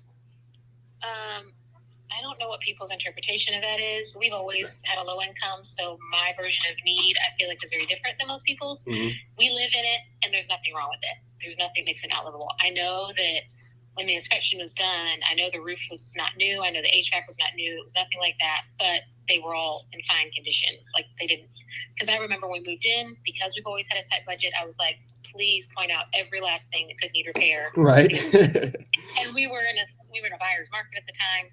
So it was like, tell me, and we're getting it done, and we're not buying the house. Right. And so that's what we did, and we had it all repaired. We had the HVAC serviced last spring or summer, and the only thing he found wrong with it was that it needed a new thermostat, so we replaced that. We talked to him about replacing it, and he said, it's fine. He said, it's old. He said, but we were talking about, would it be worth the cost to replace it just because it would be more energy efficient? He said, no, I don't even think it's going to bring that in. He said, it really is fine. I said, okay. Okay. So all that I know, I know there was a patch of mold under the downstairs bathroom. Ooh, you got to watch out for that. Right, on the wall. And the guy saw that. Well, he didn't see it in the first inspection. He overlooked it in the first inspection, but the second, like the walkthrough the second time, he noticed it and he's like, "It's not a big deal. It's a small patch. Just throw some bleach on it and it'll be fine." We didn't bother with it because I'd actually hoped the bathroom is oddly big for the room, and so I was going to knock it out and try to make a pantry in the kitchen. So we actually just don't use it. I mean, I don't store anything under that because in my mind we were going to knock it out. So. Right. But it could, according to the inspector, he just said throw some bleach on it. It's fine. Yeah. So, Well, did you guys throw some bleach on it? no. Oh my goodness. I really, in my mind, I was like, we're gonna knock this wall out, and we never did. I hate bleach. I don't keep bleach. I'm very natural, so Okay. I was really hoping to get to that. But for someone else, like I would have to leave the house for the day to use bleach because it just burns my sinuses. But Yeah. I have peeked in there to make sure it's not spreading, and it hasn't grown at all. So that's in my mind. I'm like, well, I don't open the doors other than once every several months just to make sure it's not got any bigger, and it hasn't. Right. So, Okay. anyway, but either way, if y'all wanted to do it, that's what the inspector said to do. Yeah, I mean, I'll throw some bleach on it. I mean, other than it not being updated, like I know there's the tiles in the, or whatever you call it, not tiles, I don't know what you call it, in the kitchen. There's a one space in front of the stove where like I'm starting to be able to see, none of it's peeling up, but it's like they're spacing.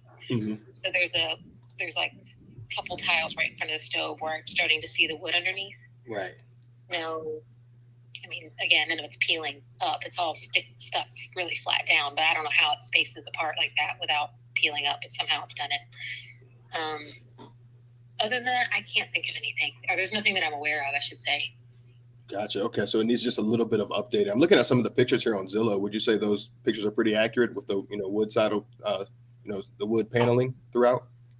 The wood paneling is all there. We painted all the rooms except for that wood paneling. I painted, if you're looking, I think it's where he used to have a TV against the staircase. Yes, ma'am. We painted that little staircase wall. Okay. And if you look to the right of that, where it's heading into a sunroom, we painted that. I was going to paint all the walls where I could reach to the ceiling, and I didn't get to the third wall. There's 3 walls that aren't like double story, Yeah. but I only got 2 of them. They're like a really pale, creamy yellow kind of thing. Right. And it brightened it up quite a bit. I don't know if some people might think that's hideous. I liked it, but I wasn't even going to dare tackling that double story side. So That makes that's sense.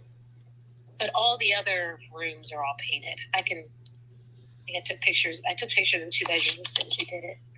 Okay. No, and that's great, right? I mean, I'm glad that you guys did a little something to it, right? My wife and I, so we're originally from Virginia, moved to Kansas. I'm in the Army, so Army moves us all over the place.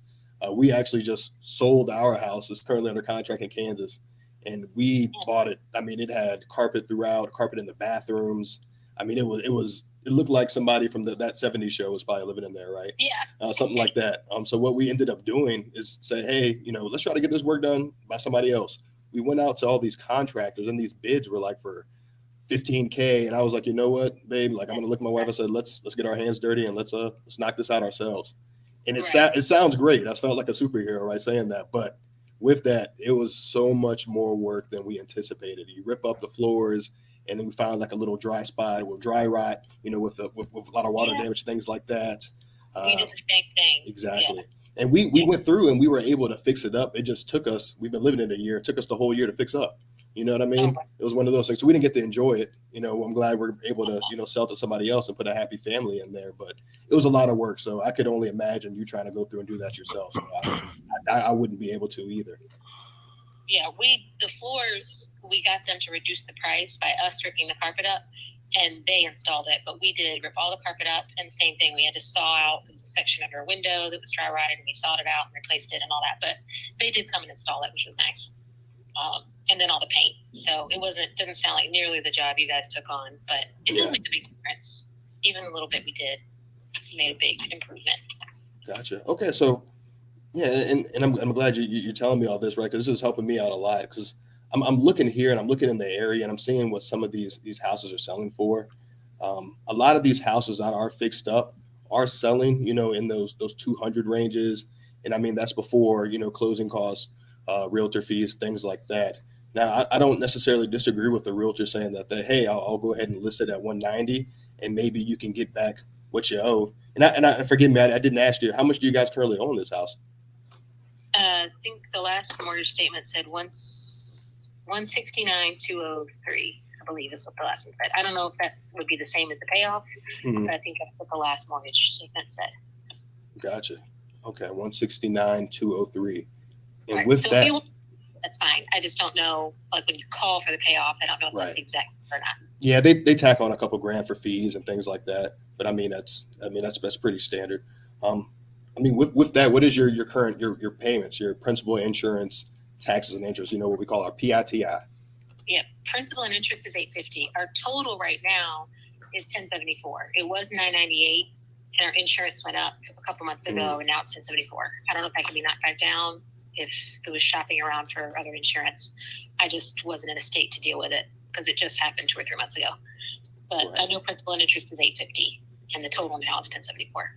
Gotcha. Okay. And that interest rate, is that like a 3-4% interest rate? It's 4.24, I want to say. 4.24. I have it right here, actually. Right. 4.24 in or around there. Yeah. Yeah. I mean, most important thing, your PITI is right around 1074, so right around $1,100. Does that sound accurate? Yes. Awesome. Okay. So I'm looking right, and I mean, you're going through it. Seems like it does need a little bit of work. Would you agree with that? If for probably for invest, I mean, to live in it, no, but for investors, I'm sure most people would want to do something to it. Yeah, and even then, I mean, I'm sure some of those realtors went through it. I mean, they told you if you fixed it up a little bit, you may be able to get closer to that, 190 number, right? Because what happens when they list it? I mean, you kind of alluded to it, and you talked about it a little bit. I mean, at the end of the day, you guys are hoping to just, get out of it and get exactly, pretty much, so you don't have to come out of pocket. Maybe get a couple grand, but pretty much just so you don't have to come out of pocket and be done with it. Correct? Right. Right. And I mean, with that, if I'm able to come in or around there, and we're able to come up with something, is there anything stopping us from, getting the ball rolling or start the process with this? The only thing would be there's nothing stopping it. Right. Just waiting for my husband to be open to that conversation. Which Gotcha. I think if you guys could just buy it, that would go a lot better. Because I've had multiple people call, and nobody's been able to buy it yet. They've all offered taking over payments, but nobody's offered to buy it. So why do you think that is? I'm assuming it's because they want a higher profit off of it. I don't know. But I have multiple people trying to take over the payments. And that's something you guys wouldn't be interested in at all? I'm not willing to leave a house in my name for 30 years. If my husband wants, because I don't even have an income anymore. Right. So I'm sure he'd be removed off of the mortgage very easily. So if he wants to just get the headache off of his back, that is more something that he would be willing to do. I don't take risks like that. Never have. I can't ever imagine doing that. But I'm sure it wouldn't probably bother him as much. I'm sure he'd think it through, but I just know it's a guaranteed no for me. I won't leave my name. I'm trying to buy a house with the kids and I'm moving and everything. Right. But my husband's in an apartment, and it's probably fine to stay in an apartment. So if he's willing to just put the mortgage in his name and you guys work all that out, then I just have to have that conversation with him and see if he wants to. Depends on the mood that he's in and if he's willing to do it or not. I just know I'm not willing to do it. Gotcha. There was another offered taking over payments for 6 months and then buying it at a set price at that point. And that I was fine with. But then I guess he talked it through with his other people and they backed out of it. So I don't really know. Gotcha. Right. Because, and I could understand why somebody, and I'm assuming, that taking over payments option, that's something that's pretty relatively new to you. I'm kind of aware of it. Because my mom did something like that at one point. But it wasn't for 30 years. It was sold within like a year or two or something. Gotcha. Okay. Well, I don't want to necessarily throw that out because the most important thing, right, is for you guys to have options, regardless of what those options look like. Because to be completely honest with you, my cash offer would be substantially, lower because me as an investor, I have to be able to get a return on investment. So that 190, I wouldn't be with that. I wouldn't be anywhere close to that. 170, I don't think I'd be anywhere close to that because the issue is you guys have been living in it for a couple of years, right? And that I think that pretty much deletes the cash offer option unless you guys want to come out of pocket, a couple grand, which I doubt anybody wants to do, right? Right. So what I look at with this is saying, how can I put the most money possible in Lakita's Lakita's pocket. How can I solve her issue and get her with her family out in North Carolina to where they're able to put this behind them? They're able to start living life again, right? Right. And one of those options would be where I come in and potentially look at, taking over those payments, because you highlighted a couple of issues, and some of those issues that you highlighted are the number one things that people bring up whenever I, talk to somebody about this, whenever I'm able to buy a house like this, because truth be told, a lot of the houses that I'm buying right now, I'm buying creatively. I'm buying to where I'm able to come in, and say, hey, here's $1,000 for your moving costs, or here's a little bit of a credit towards your moving costs, and I'll just take these payments so you don't have to worry about that, right? Because the number one, you look at your credit report. That's one thing I heard you mention. The number one thing that helps build people's credits right now or in general, is their mortgage payment. They see a performing note, right? You see a performing note being paid off every month. That's one thing that I'd be doing. Because what I do when I buy a house this way is I come in, I say what all work needs to be done. I do a little bit of work in it, right? And I either put a tenant in there, something along those lines, fix it up, maybe hold it for a little while and sell it, or I put a renter in there so that way they're paying off the note and that kind of thing. As far as you go, I mean, what were some of the other issues that you had seen with that? I'm sorry, what was the last thing you said? I said, what were some of the other issues that you had seen with it? You said just keeping it on your credit report was the scariest thing for you? Well, because I'm trying to buy from, I need to call and talk to the mortgage lenders, but my concern is like, if there's already a house on there, then buying a second house, you can't do 3% down anymore. You have to do 20% down or something like that. There's no way I can do that. I have to do mortgage. I have to do down payment assistance just for the 3%. So I can't risk, and some people, I've realized some lenders are more conservative than others. And so I know that they can put in writing that, I'm not really responsible for that house or whatever, but I just know when we were buying this house, there's things that people say can be done, and some lenders are like, yeah, that's no problem, and other people are like, well, those lenders are willing, but I'm not. And so I just can't afford to I'm very restricted buying as it is, because I don't really have a work history. My income is low. I have to have down payment assistance. I have a lot of student loans. So I have multiple things knocking off my ability to buy a house. And so adding to that long list another thing of like, oh, and there's this house that I have to show proof that I'm not really responsible for, when he could have gotten it in his name. At this point, he could get it in his name alone anyway. I'd rather just say, hey, you take money off of it. I just don't know if he's going to be willing to do that, because I think at this point he'd have to reapply, and interest rates are higher and all of that. So I don't know. I'm going to leave it to him, and he can do with it what he wants. But I would just rather get it out of my name, because if I can, or just put it up for sale by owner and see if we can just get out of it, not making any. Right, and that makes sense, right? And I appreciate you sharing that. When the biggest thing I look at, right, and the biggest issue that I see or forecast that I've seen, right, because I just bought a house here in Birmingham, similar situation to this, except it was a family looking to move, an older couple looking to move closer to their family out in, I believe it was California. They had just had a grandson or something along those lines. And the issue is they were at the point that if they sold, they weren't going to make much money, or they would essentially lose money. And I pitched the same thing, talked to them about the same thing that I'm talking to you about, and they waited a while. So what ended up happening is they ended up moving, but they had to still cover that payment, and they didn't know anything about renting. The realtors promised them these prices, but they had it listed for a while, and it wasn't, selling at where they were at. And they came back to me a couple months later and said, hey, Richard, can you do something with this? Can you still take this? And I was able to help them, but what I share with them is like, man, I wish, a couple months ago we were able to, just work something out, because I hate leaving people in a worse position than they were when they spoke with me. You know what I mean? Yeah. Yeah. And with this, I mean, I feel like, and I look at it and I say, hey, this may be a great option for you, because while, you guys understand some of the pain points you're pushing there with, maybe not having the most stable, job security, money down for a new house. Have you guys ever considered potentially renting? We talked about it. He said he didn't want to bother with it. I know when we first got married, that was something he was very interested in. But I mean, this is almost 20 years later, so I know I'm not going to take it on. I won't even be in the States, but he's planning on staying here, so yeah. He might be interested. At the time, he said no. He just wanted the headache off his hands. But at this point, I've thought of it only because depending on what the judge orders for alimony, he might change his mind trying to get an income or something. I don't know. I have to present it to him again. Well, let me tell you this. So you mentioned all those things about, you know, your lender, and you're worried about your lender. I mean, we have a couple things in place that allow us to, you know, circumvent that, to where they say, hey, oh, the house is actually being paid off. You know, you're still able to go out and get another house, right?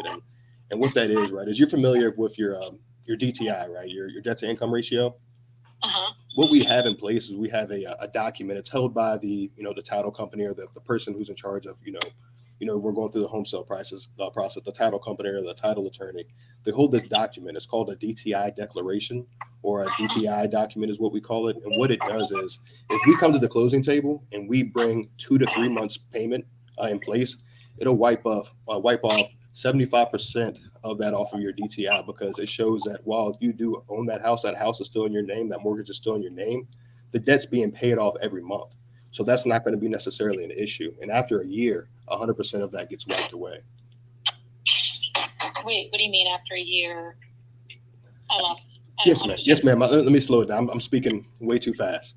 So That's okay. I just don't understand. I followed you up until after a year, that's 100% wiped away. I got confused. How does that work? Or how's that possible? yes, ma'am. So we have that document, right? So at closing, if we mean you say today, right, hey, let's move forward, I want you to take over these payments. What I'll do is I'll draft up all the paperwork. You know, we get your husband on board, that kind of thing. What we do when it's time to close, we'll bring this document to the title company that says, hey, you know, here is 2 to 3 months payments in advance for the house. So your monthly payment, that $1,070 that you're paying, I'll probably bring, 2 to 3 months worth of that to the closing table for that lender, for your lender. So that way, 75% of that DTI, of that debt on your debt to income ratio gets wiped away, meaning that whatever you guys owe, 75% of that would be wiped away. And after a year of me fully making these payments, 100% of that would get wiped away. 100% of you don't mean that you're paying the mortgage off in a year, though? No, ma'am. No, ma'am. I'm just continuing to make those mortgage payments for you guys. Oh, so showing that paid after a year, they no longer consider that as part of our debt? Is that what you're saying? Essentially, they don't consider that as part of as being on your debt to income. Oh, okay. Does that make sense? Okay. So then another house.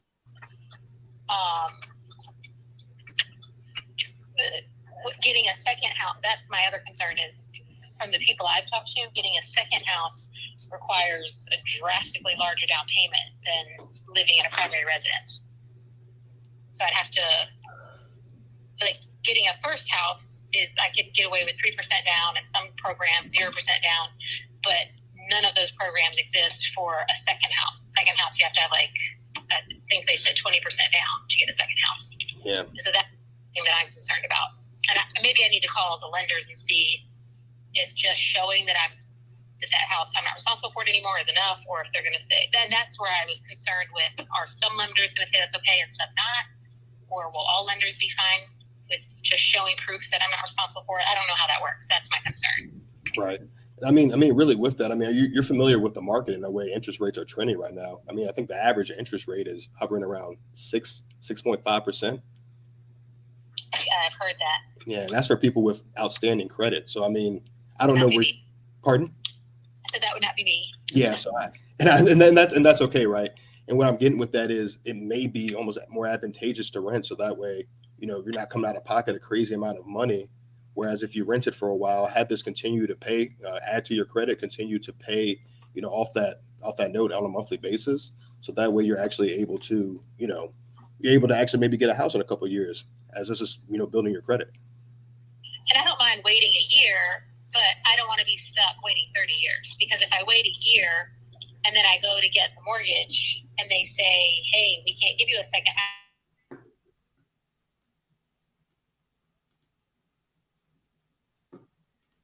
I can't imagine ever having 20% to put down on our house. Does that make sense? Yes, ma'am.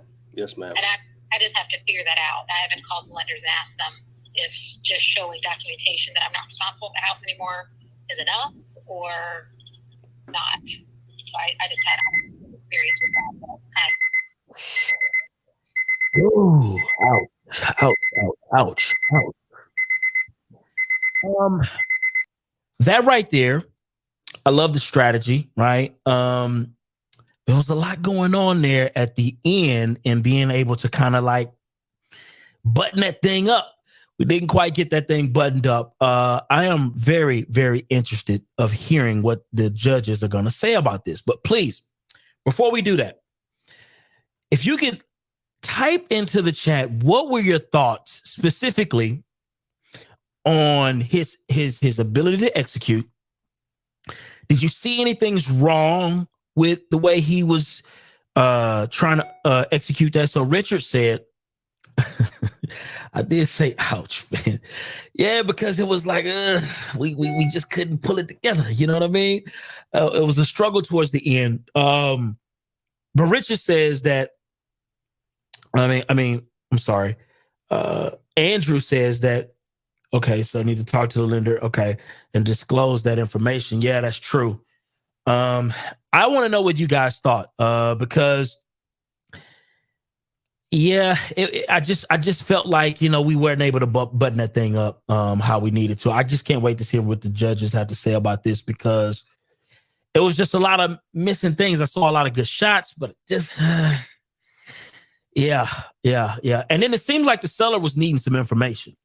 A lot of times when we're thinking about putting those creative offers out there, we got to know, that creative offer like the back of our hands, because if we don't, and the seller is looking for more information, that may aid in our ability to button that thing up. But listen, again, I want to hear what the closers have to say. And also, if you guys have been paying attention to what I've been saying this whole time, you know that the people who are sharing this content right now, so go ahead and do me a favor, just share the content right now as we speak.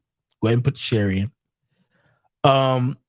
And after you share, go ahead and let us know exactly what you think about this, because they're on the cool. This is just being straightforward. I'm being a straight shooter right now. Where else, honestly, can you get this type of entertainment, right, and education at the same time? Where else can you get that? You're not getting anything like that nowhere other than the Closers Olympics. This is the first of its kind. And that's all I got to say about that. But we're going to get straight to the scorecard.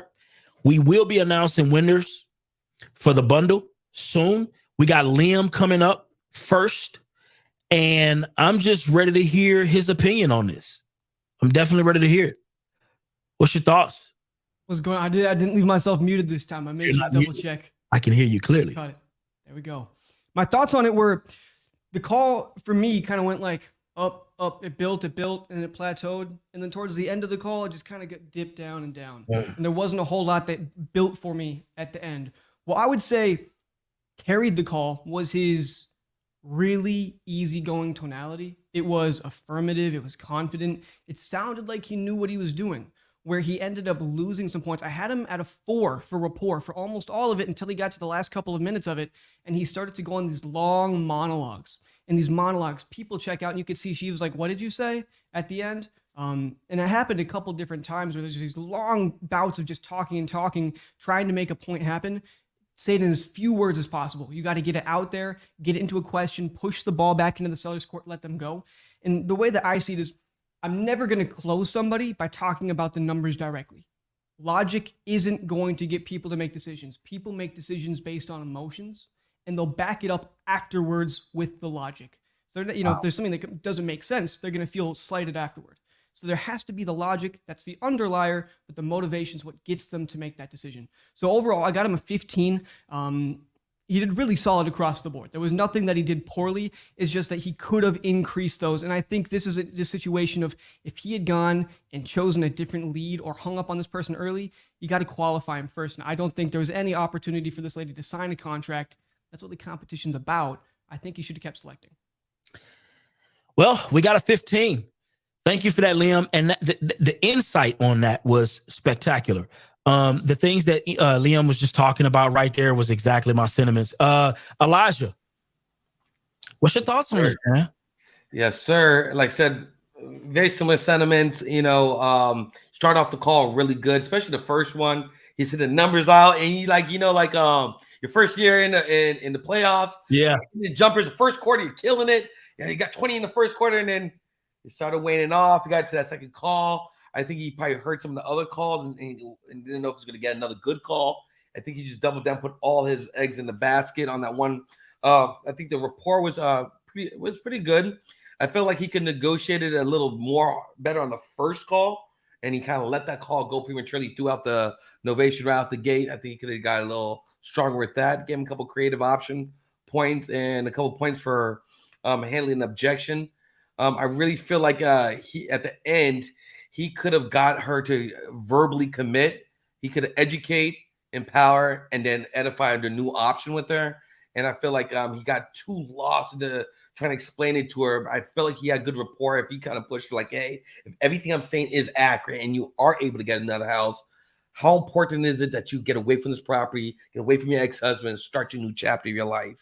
Is your failure stronger than your desire to succeed? What is it for you?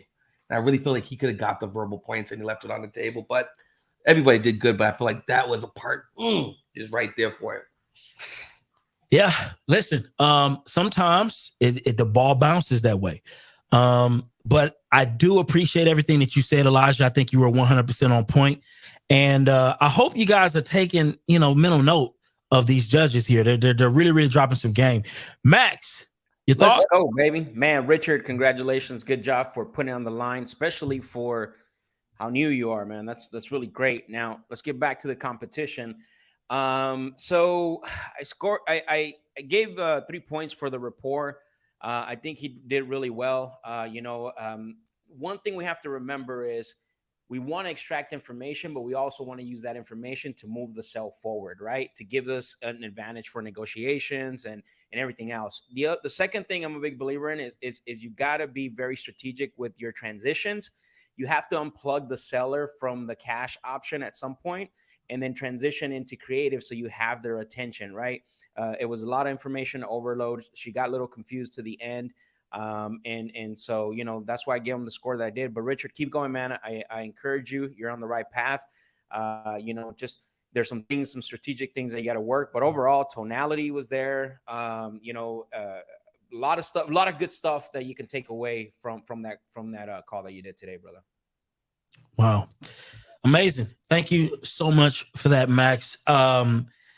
Listen, Richard, I want to know what were your thoughts on this, because what's your thoughts on this, man? I mean, I think you're on mute still, but what's your thoughts? Yeah, man. Well, grateful for the opportunity. First and foremost, I appreciate the judges and all the feedback. I take it for real. So I really appreciate that. And I'll definitely move forward and make those improvements. I think with the call, I think that's definitely a good lead, but a lead not to probably call on the close of the Olympics. Definitely diving a little bit into the weeds. Something after we got off the phone, we have another call scheduled with her. We're trying to get another call scheduled with her husband, all that kind of thing. But I think I put my all in one lead. Probably could have got off sooner and then transitioned and kept that on the back burner. But overall, I agree with everything the judges said. Gotcha. Man, it's amazing that you've only done 10 deals, right? Yeah, a little bit over 10. I'm not sure. A little bit over 10. That's amazing, man. So shout out to you, man. 38 total points. That is amazing. For 10 plus deals, that is absolutely amazing, man. Shout out to you for that, man. No doubt. Well, guys, we're getting close to that time where we make big decisions. We make big decisions and we get to see who will be so lucky to join us in July. Who will be so lucky to join us? Here's the deal. Before we even get to that, I hope you guys have already went to closesolympics.com, right?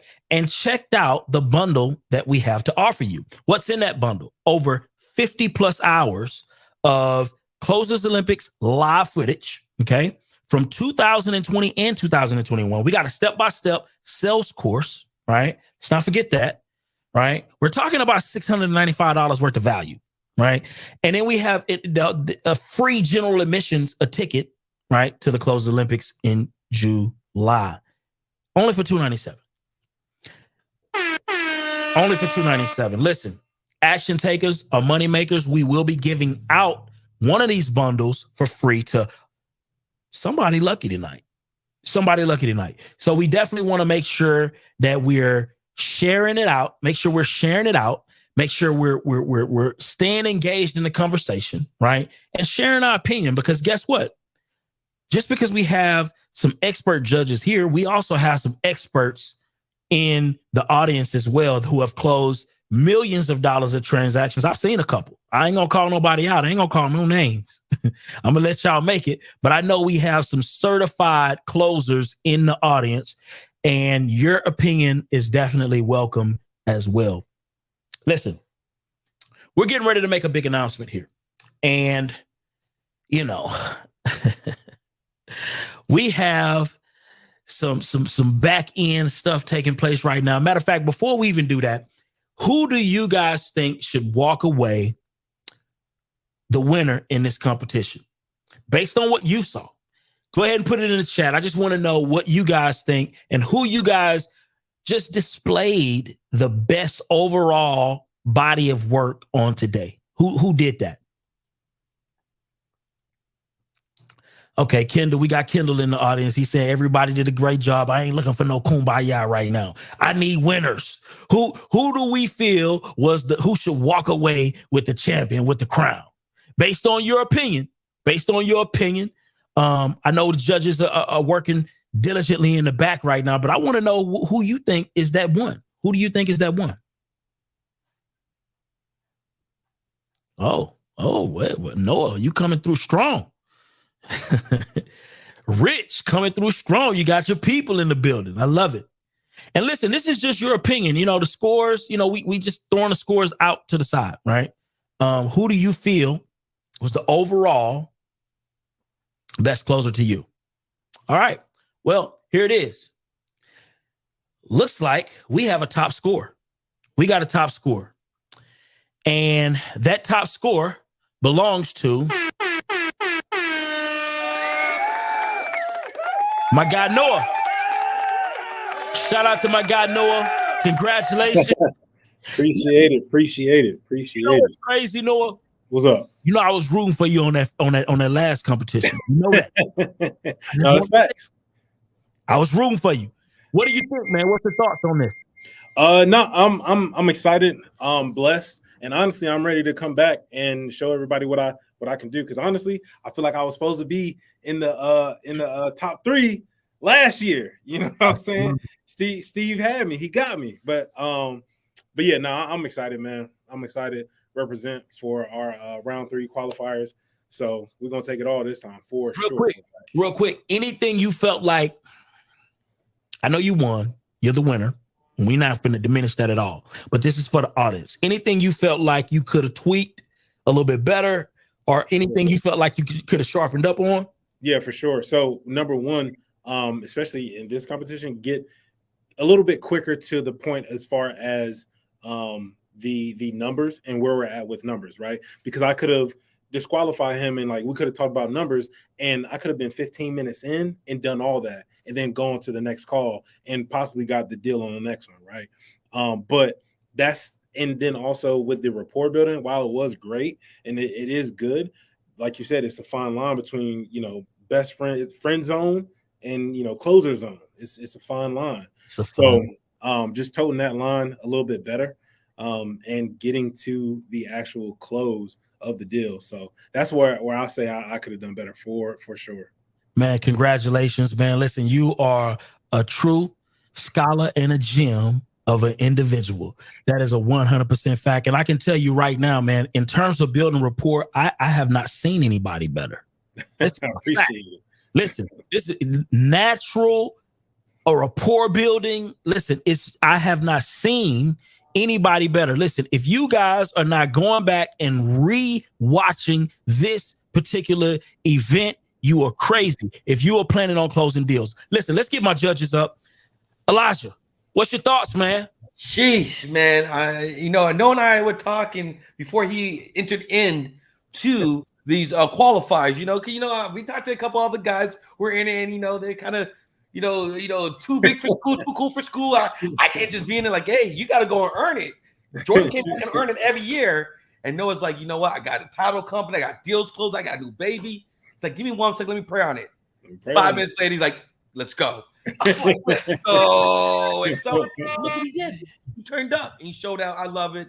I think everybody did really well. I think everybody put on. I like the fact that not only did we see an array of different styles, array of different techniques, but you seen what makes Noah a gifted closer.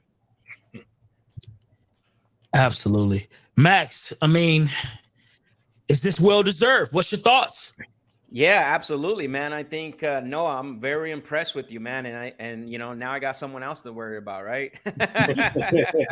Now, congratulations, bro. Very impressed. You stepped up your skill set. I can see that you've been working on your skills amongst all the other things you do as an entrepreneur. But man, exciting to see you go to the finals, and man, I'm looking forward to you see what you can do and see how far you go. But man, congratulations on that. I think you're someone to be reckoned with. Honestly, I saw some great things, and man, you're just one little tweak from like going all out, man. So congratulations, bro. I appreciate it. First and foremost, shout out to I Speed the Lead. Did we? Yeah. Can we?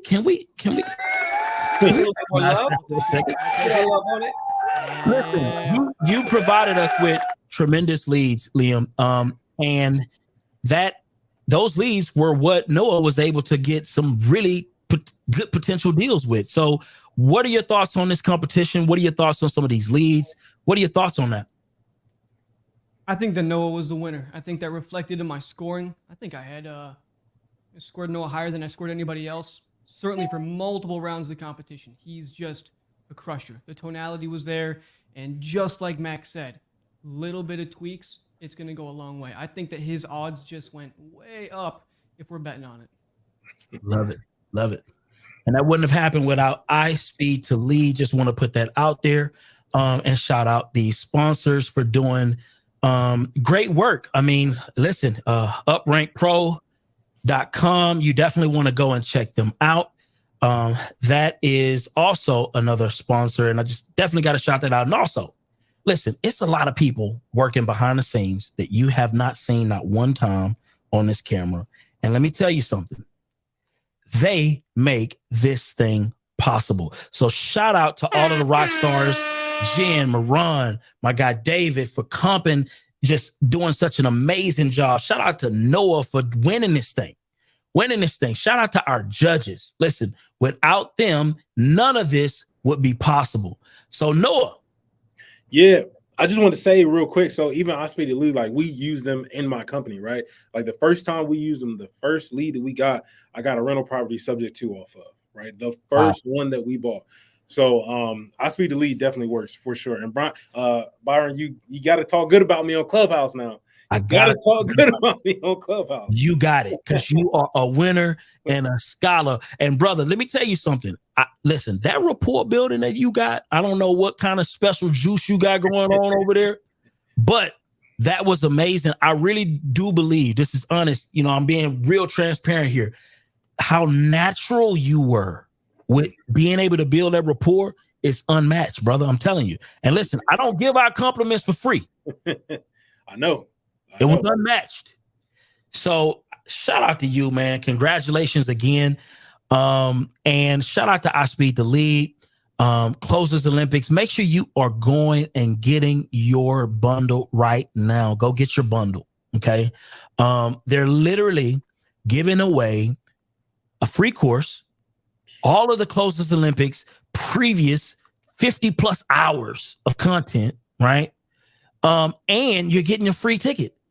So what are we Noah, what are we talking about here? Hey, we train our acquisitions on Closers Olympics. On Closers Olympics. So hey, you'll get it. Wow. If you don't get it, you're crazy. I love it. Well, listen, we've reached that part of the show. Listen, I just want to see if I can get my judges back, if I can, real quick. I want to get my judges back if I can. And talk about like just some final words for newbies that are looking to close more deals, experienced teams that are looking to get more deals done. Why should they be looking at getting that bundle? I really want to kind of impress that real quick. It's simple. The answer is super simple. The two things are going to make you better is learning it, then earning it. You do the learning to get it into your brain, then you earn it by making the dials, doing the consistency, a high volume of actions.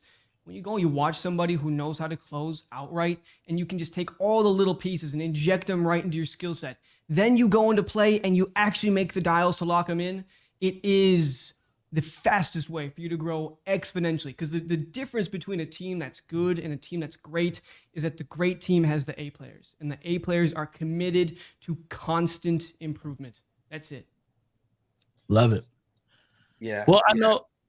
Go ahead, Brian. I know, Elijah, you know, and I want you to kind of definitely dive deeper on this, because we do have, you're in a Christmas spirit and you're feeling real gracious and all of those things. And I definitely want to get your opinion on it, but we may have a winner. We may have a winner. We do have a winner. We do have a winner. So if before you close out with your take on everything, can you announce that winner? Yes. So we had our team scouring the comments, scouring the different platforms, looking to see who's engaging, who is really involved themselves, really providing value, highlighting, champion, giving insight. And we are going with Sean Rolock, Roulach, Sean Rolock. You have to email us, closerolympics@gmail.com, so we can get your details, your information, and we'll go ahead and get that out to you ASAP. So you're good to get locked in. You got the bundle. You're the bundle winner. Let's get it set up so you're good to go. Yes. So remember, you have to go to closerolympics.com. closerolympics@gmail.com. Send us your information so we can get you situated and bless you with your bundle. So love it. What are your final thoughts? Yeah. So real quick, a couple things. One is overall May 24th. May 24th is going to be the next round 4 of the qualifiers. And you see, there's no slouches. There's no slouches in these qualifiers, right? Any one of them could be taking it. You see, the people who are winning it, it's undeniable. Closing is one thing you can't fake the funk. You cannot make the other person on the other side of that phone say yes to you. Either you got it or you don't, right?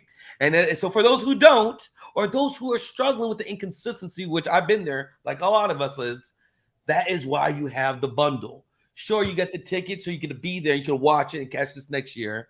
Sure, you got the mini course so you can learn and be able to implement some more. But hands down, without a doubt, if you see it, you could be it.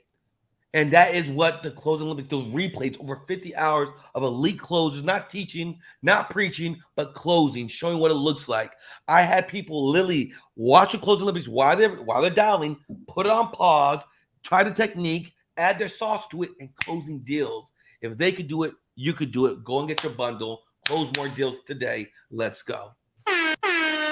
Love it, love it, love it. Listen, at the end of the day, there is no other place where you get the opportunity to watch live sellers and live closers close deals. This is not happening anywhere else, right? So you need to make sure that not only are you taking advantage of this bundle, but also replaying this. Replay this for your team. Replay this for the people that you care about in this real estate space, because you're not getting better content than this. That's a fact.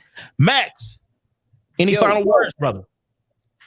Yeah, no, this was amazing. I want to second to what Elijah just said right now. Where else are you going to see this type of competition? Where else are you going to be able to, if you buy, even if for those of you that buy that bundle, I can guarantee you that you are going to get better, right? And I believe that in this market right now, there's two separating factors that the divide is heading to, is skill set and tool set. And what I can tell you, for those of you that are not working on your skill set, which includes, right, getting this bundle and watching everybody do it live and no scripted, and not just saying, hey, here's what you should do, but actually doing it, that's what's going to be the separating factor. So I encourage you. I mean, great event. I can't wait to see what happens. And man, I'm ready for July to see who all is going to be involved. Exciting stuff. Let's go. Love it, love it, love it. Well, like I said before, you can pay for some good leads. You can buy you some good data. You can go drive around and try to find you a house for some driving for dollars. You can, you can send out some postcards. You can do all of that with some money. But when it comes down to getting that deal closed, you need skill, baby. Yep. Listen, I don't care how much money you spend, you will waste it if you don't perfect the art of closing. That's a fact. Let's go. Thank y'all for showing up. Make sure you put this on replay and repeat. And make sure you get your early bird bundle tickets ASAP today.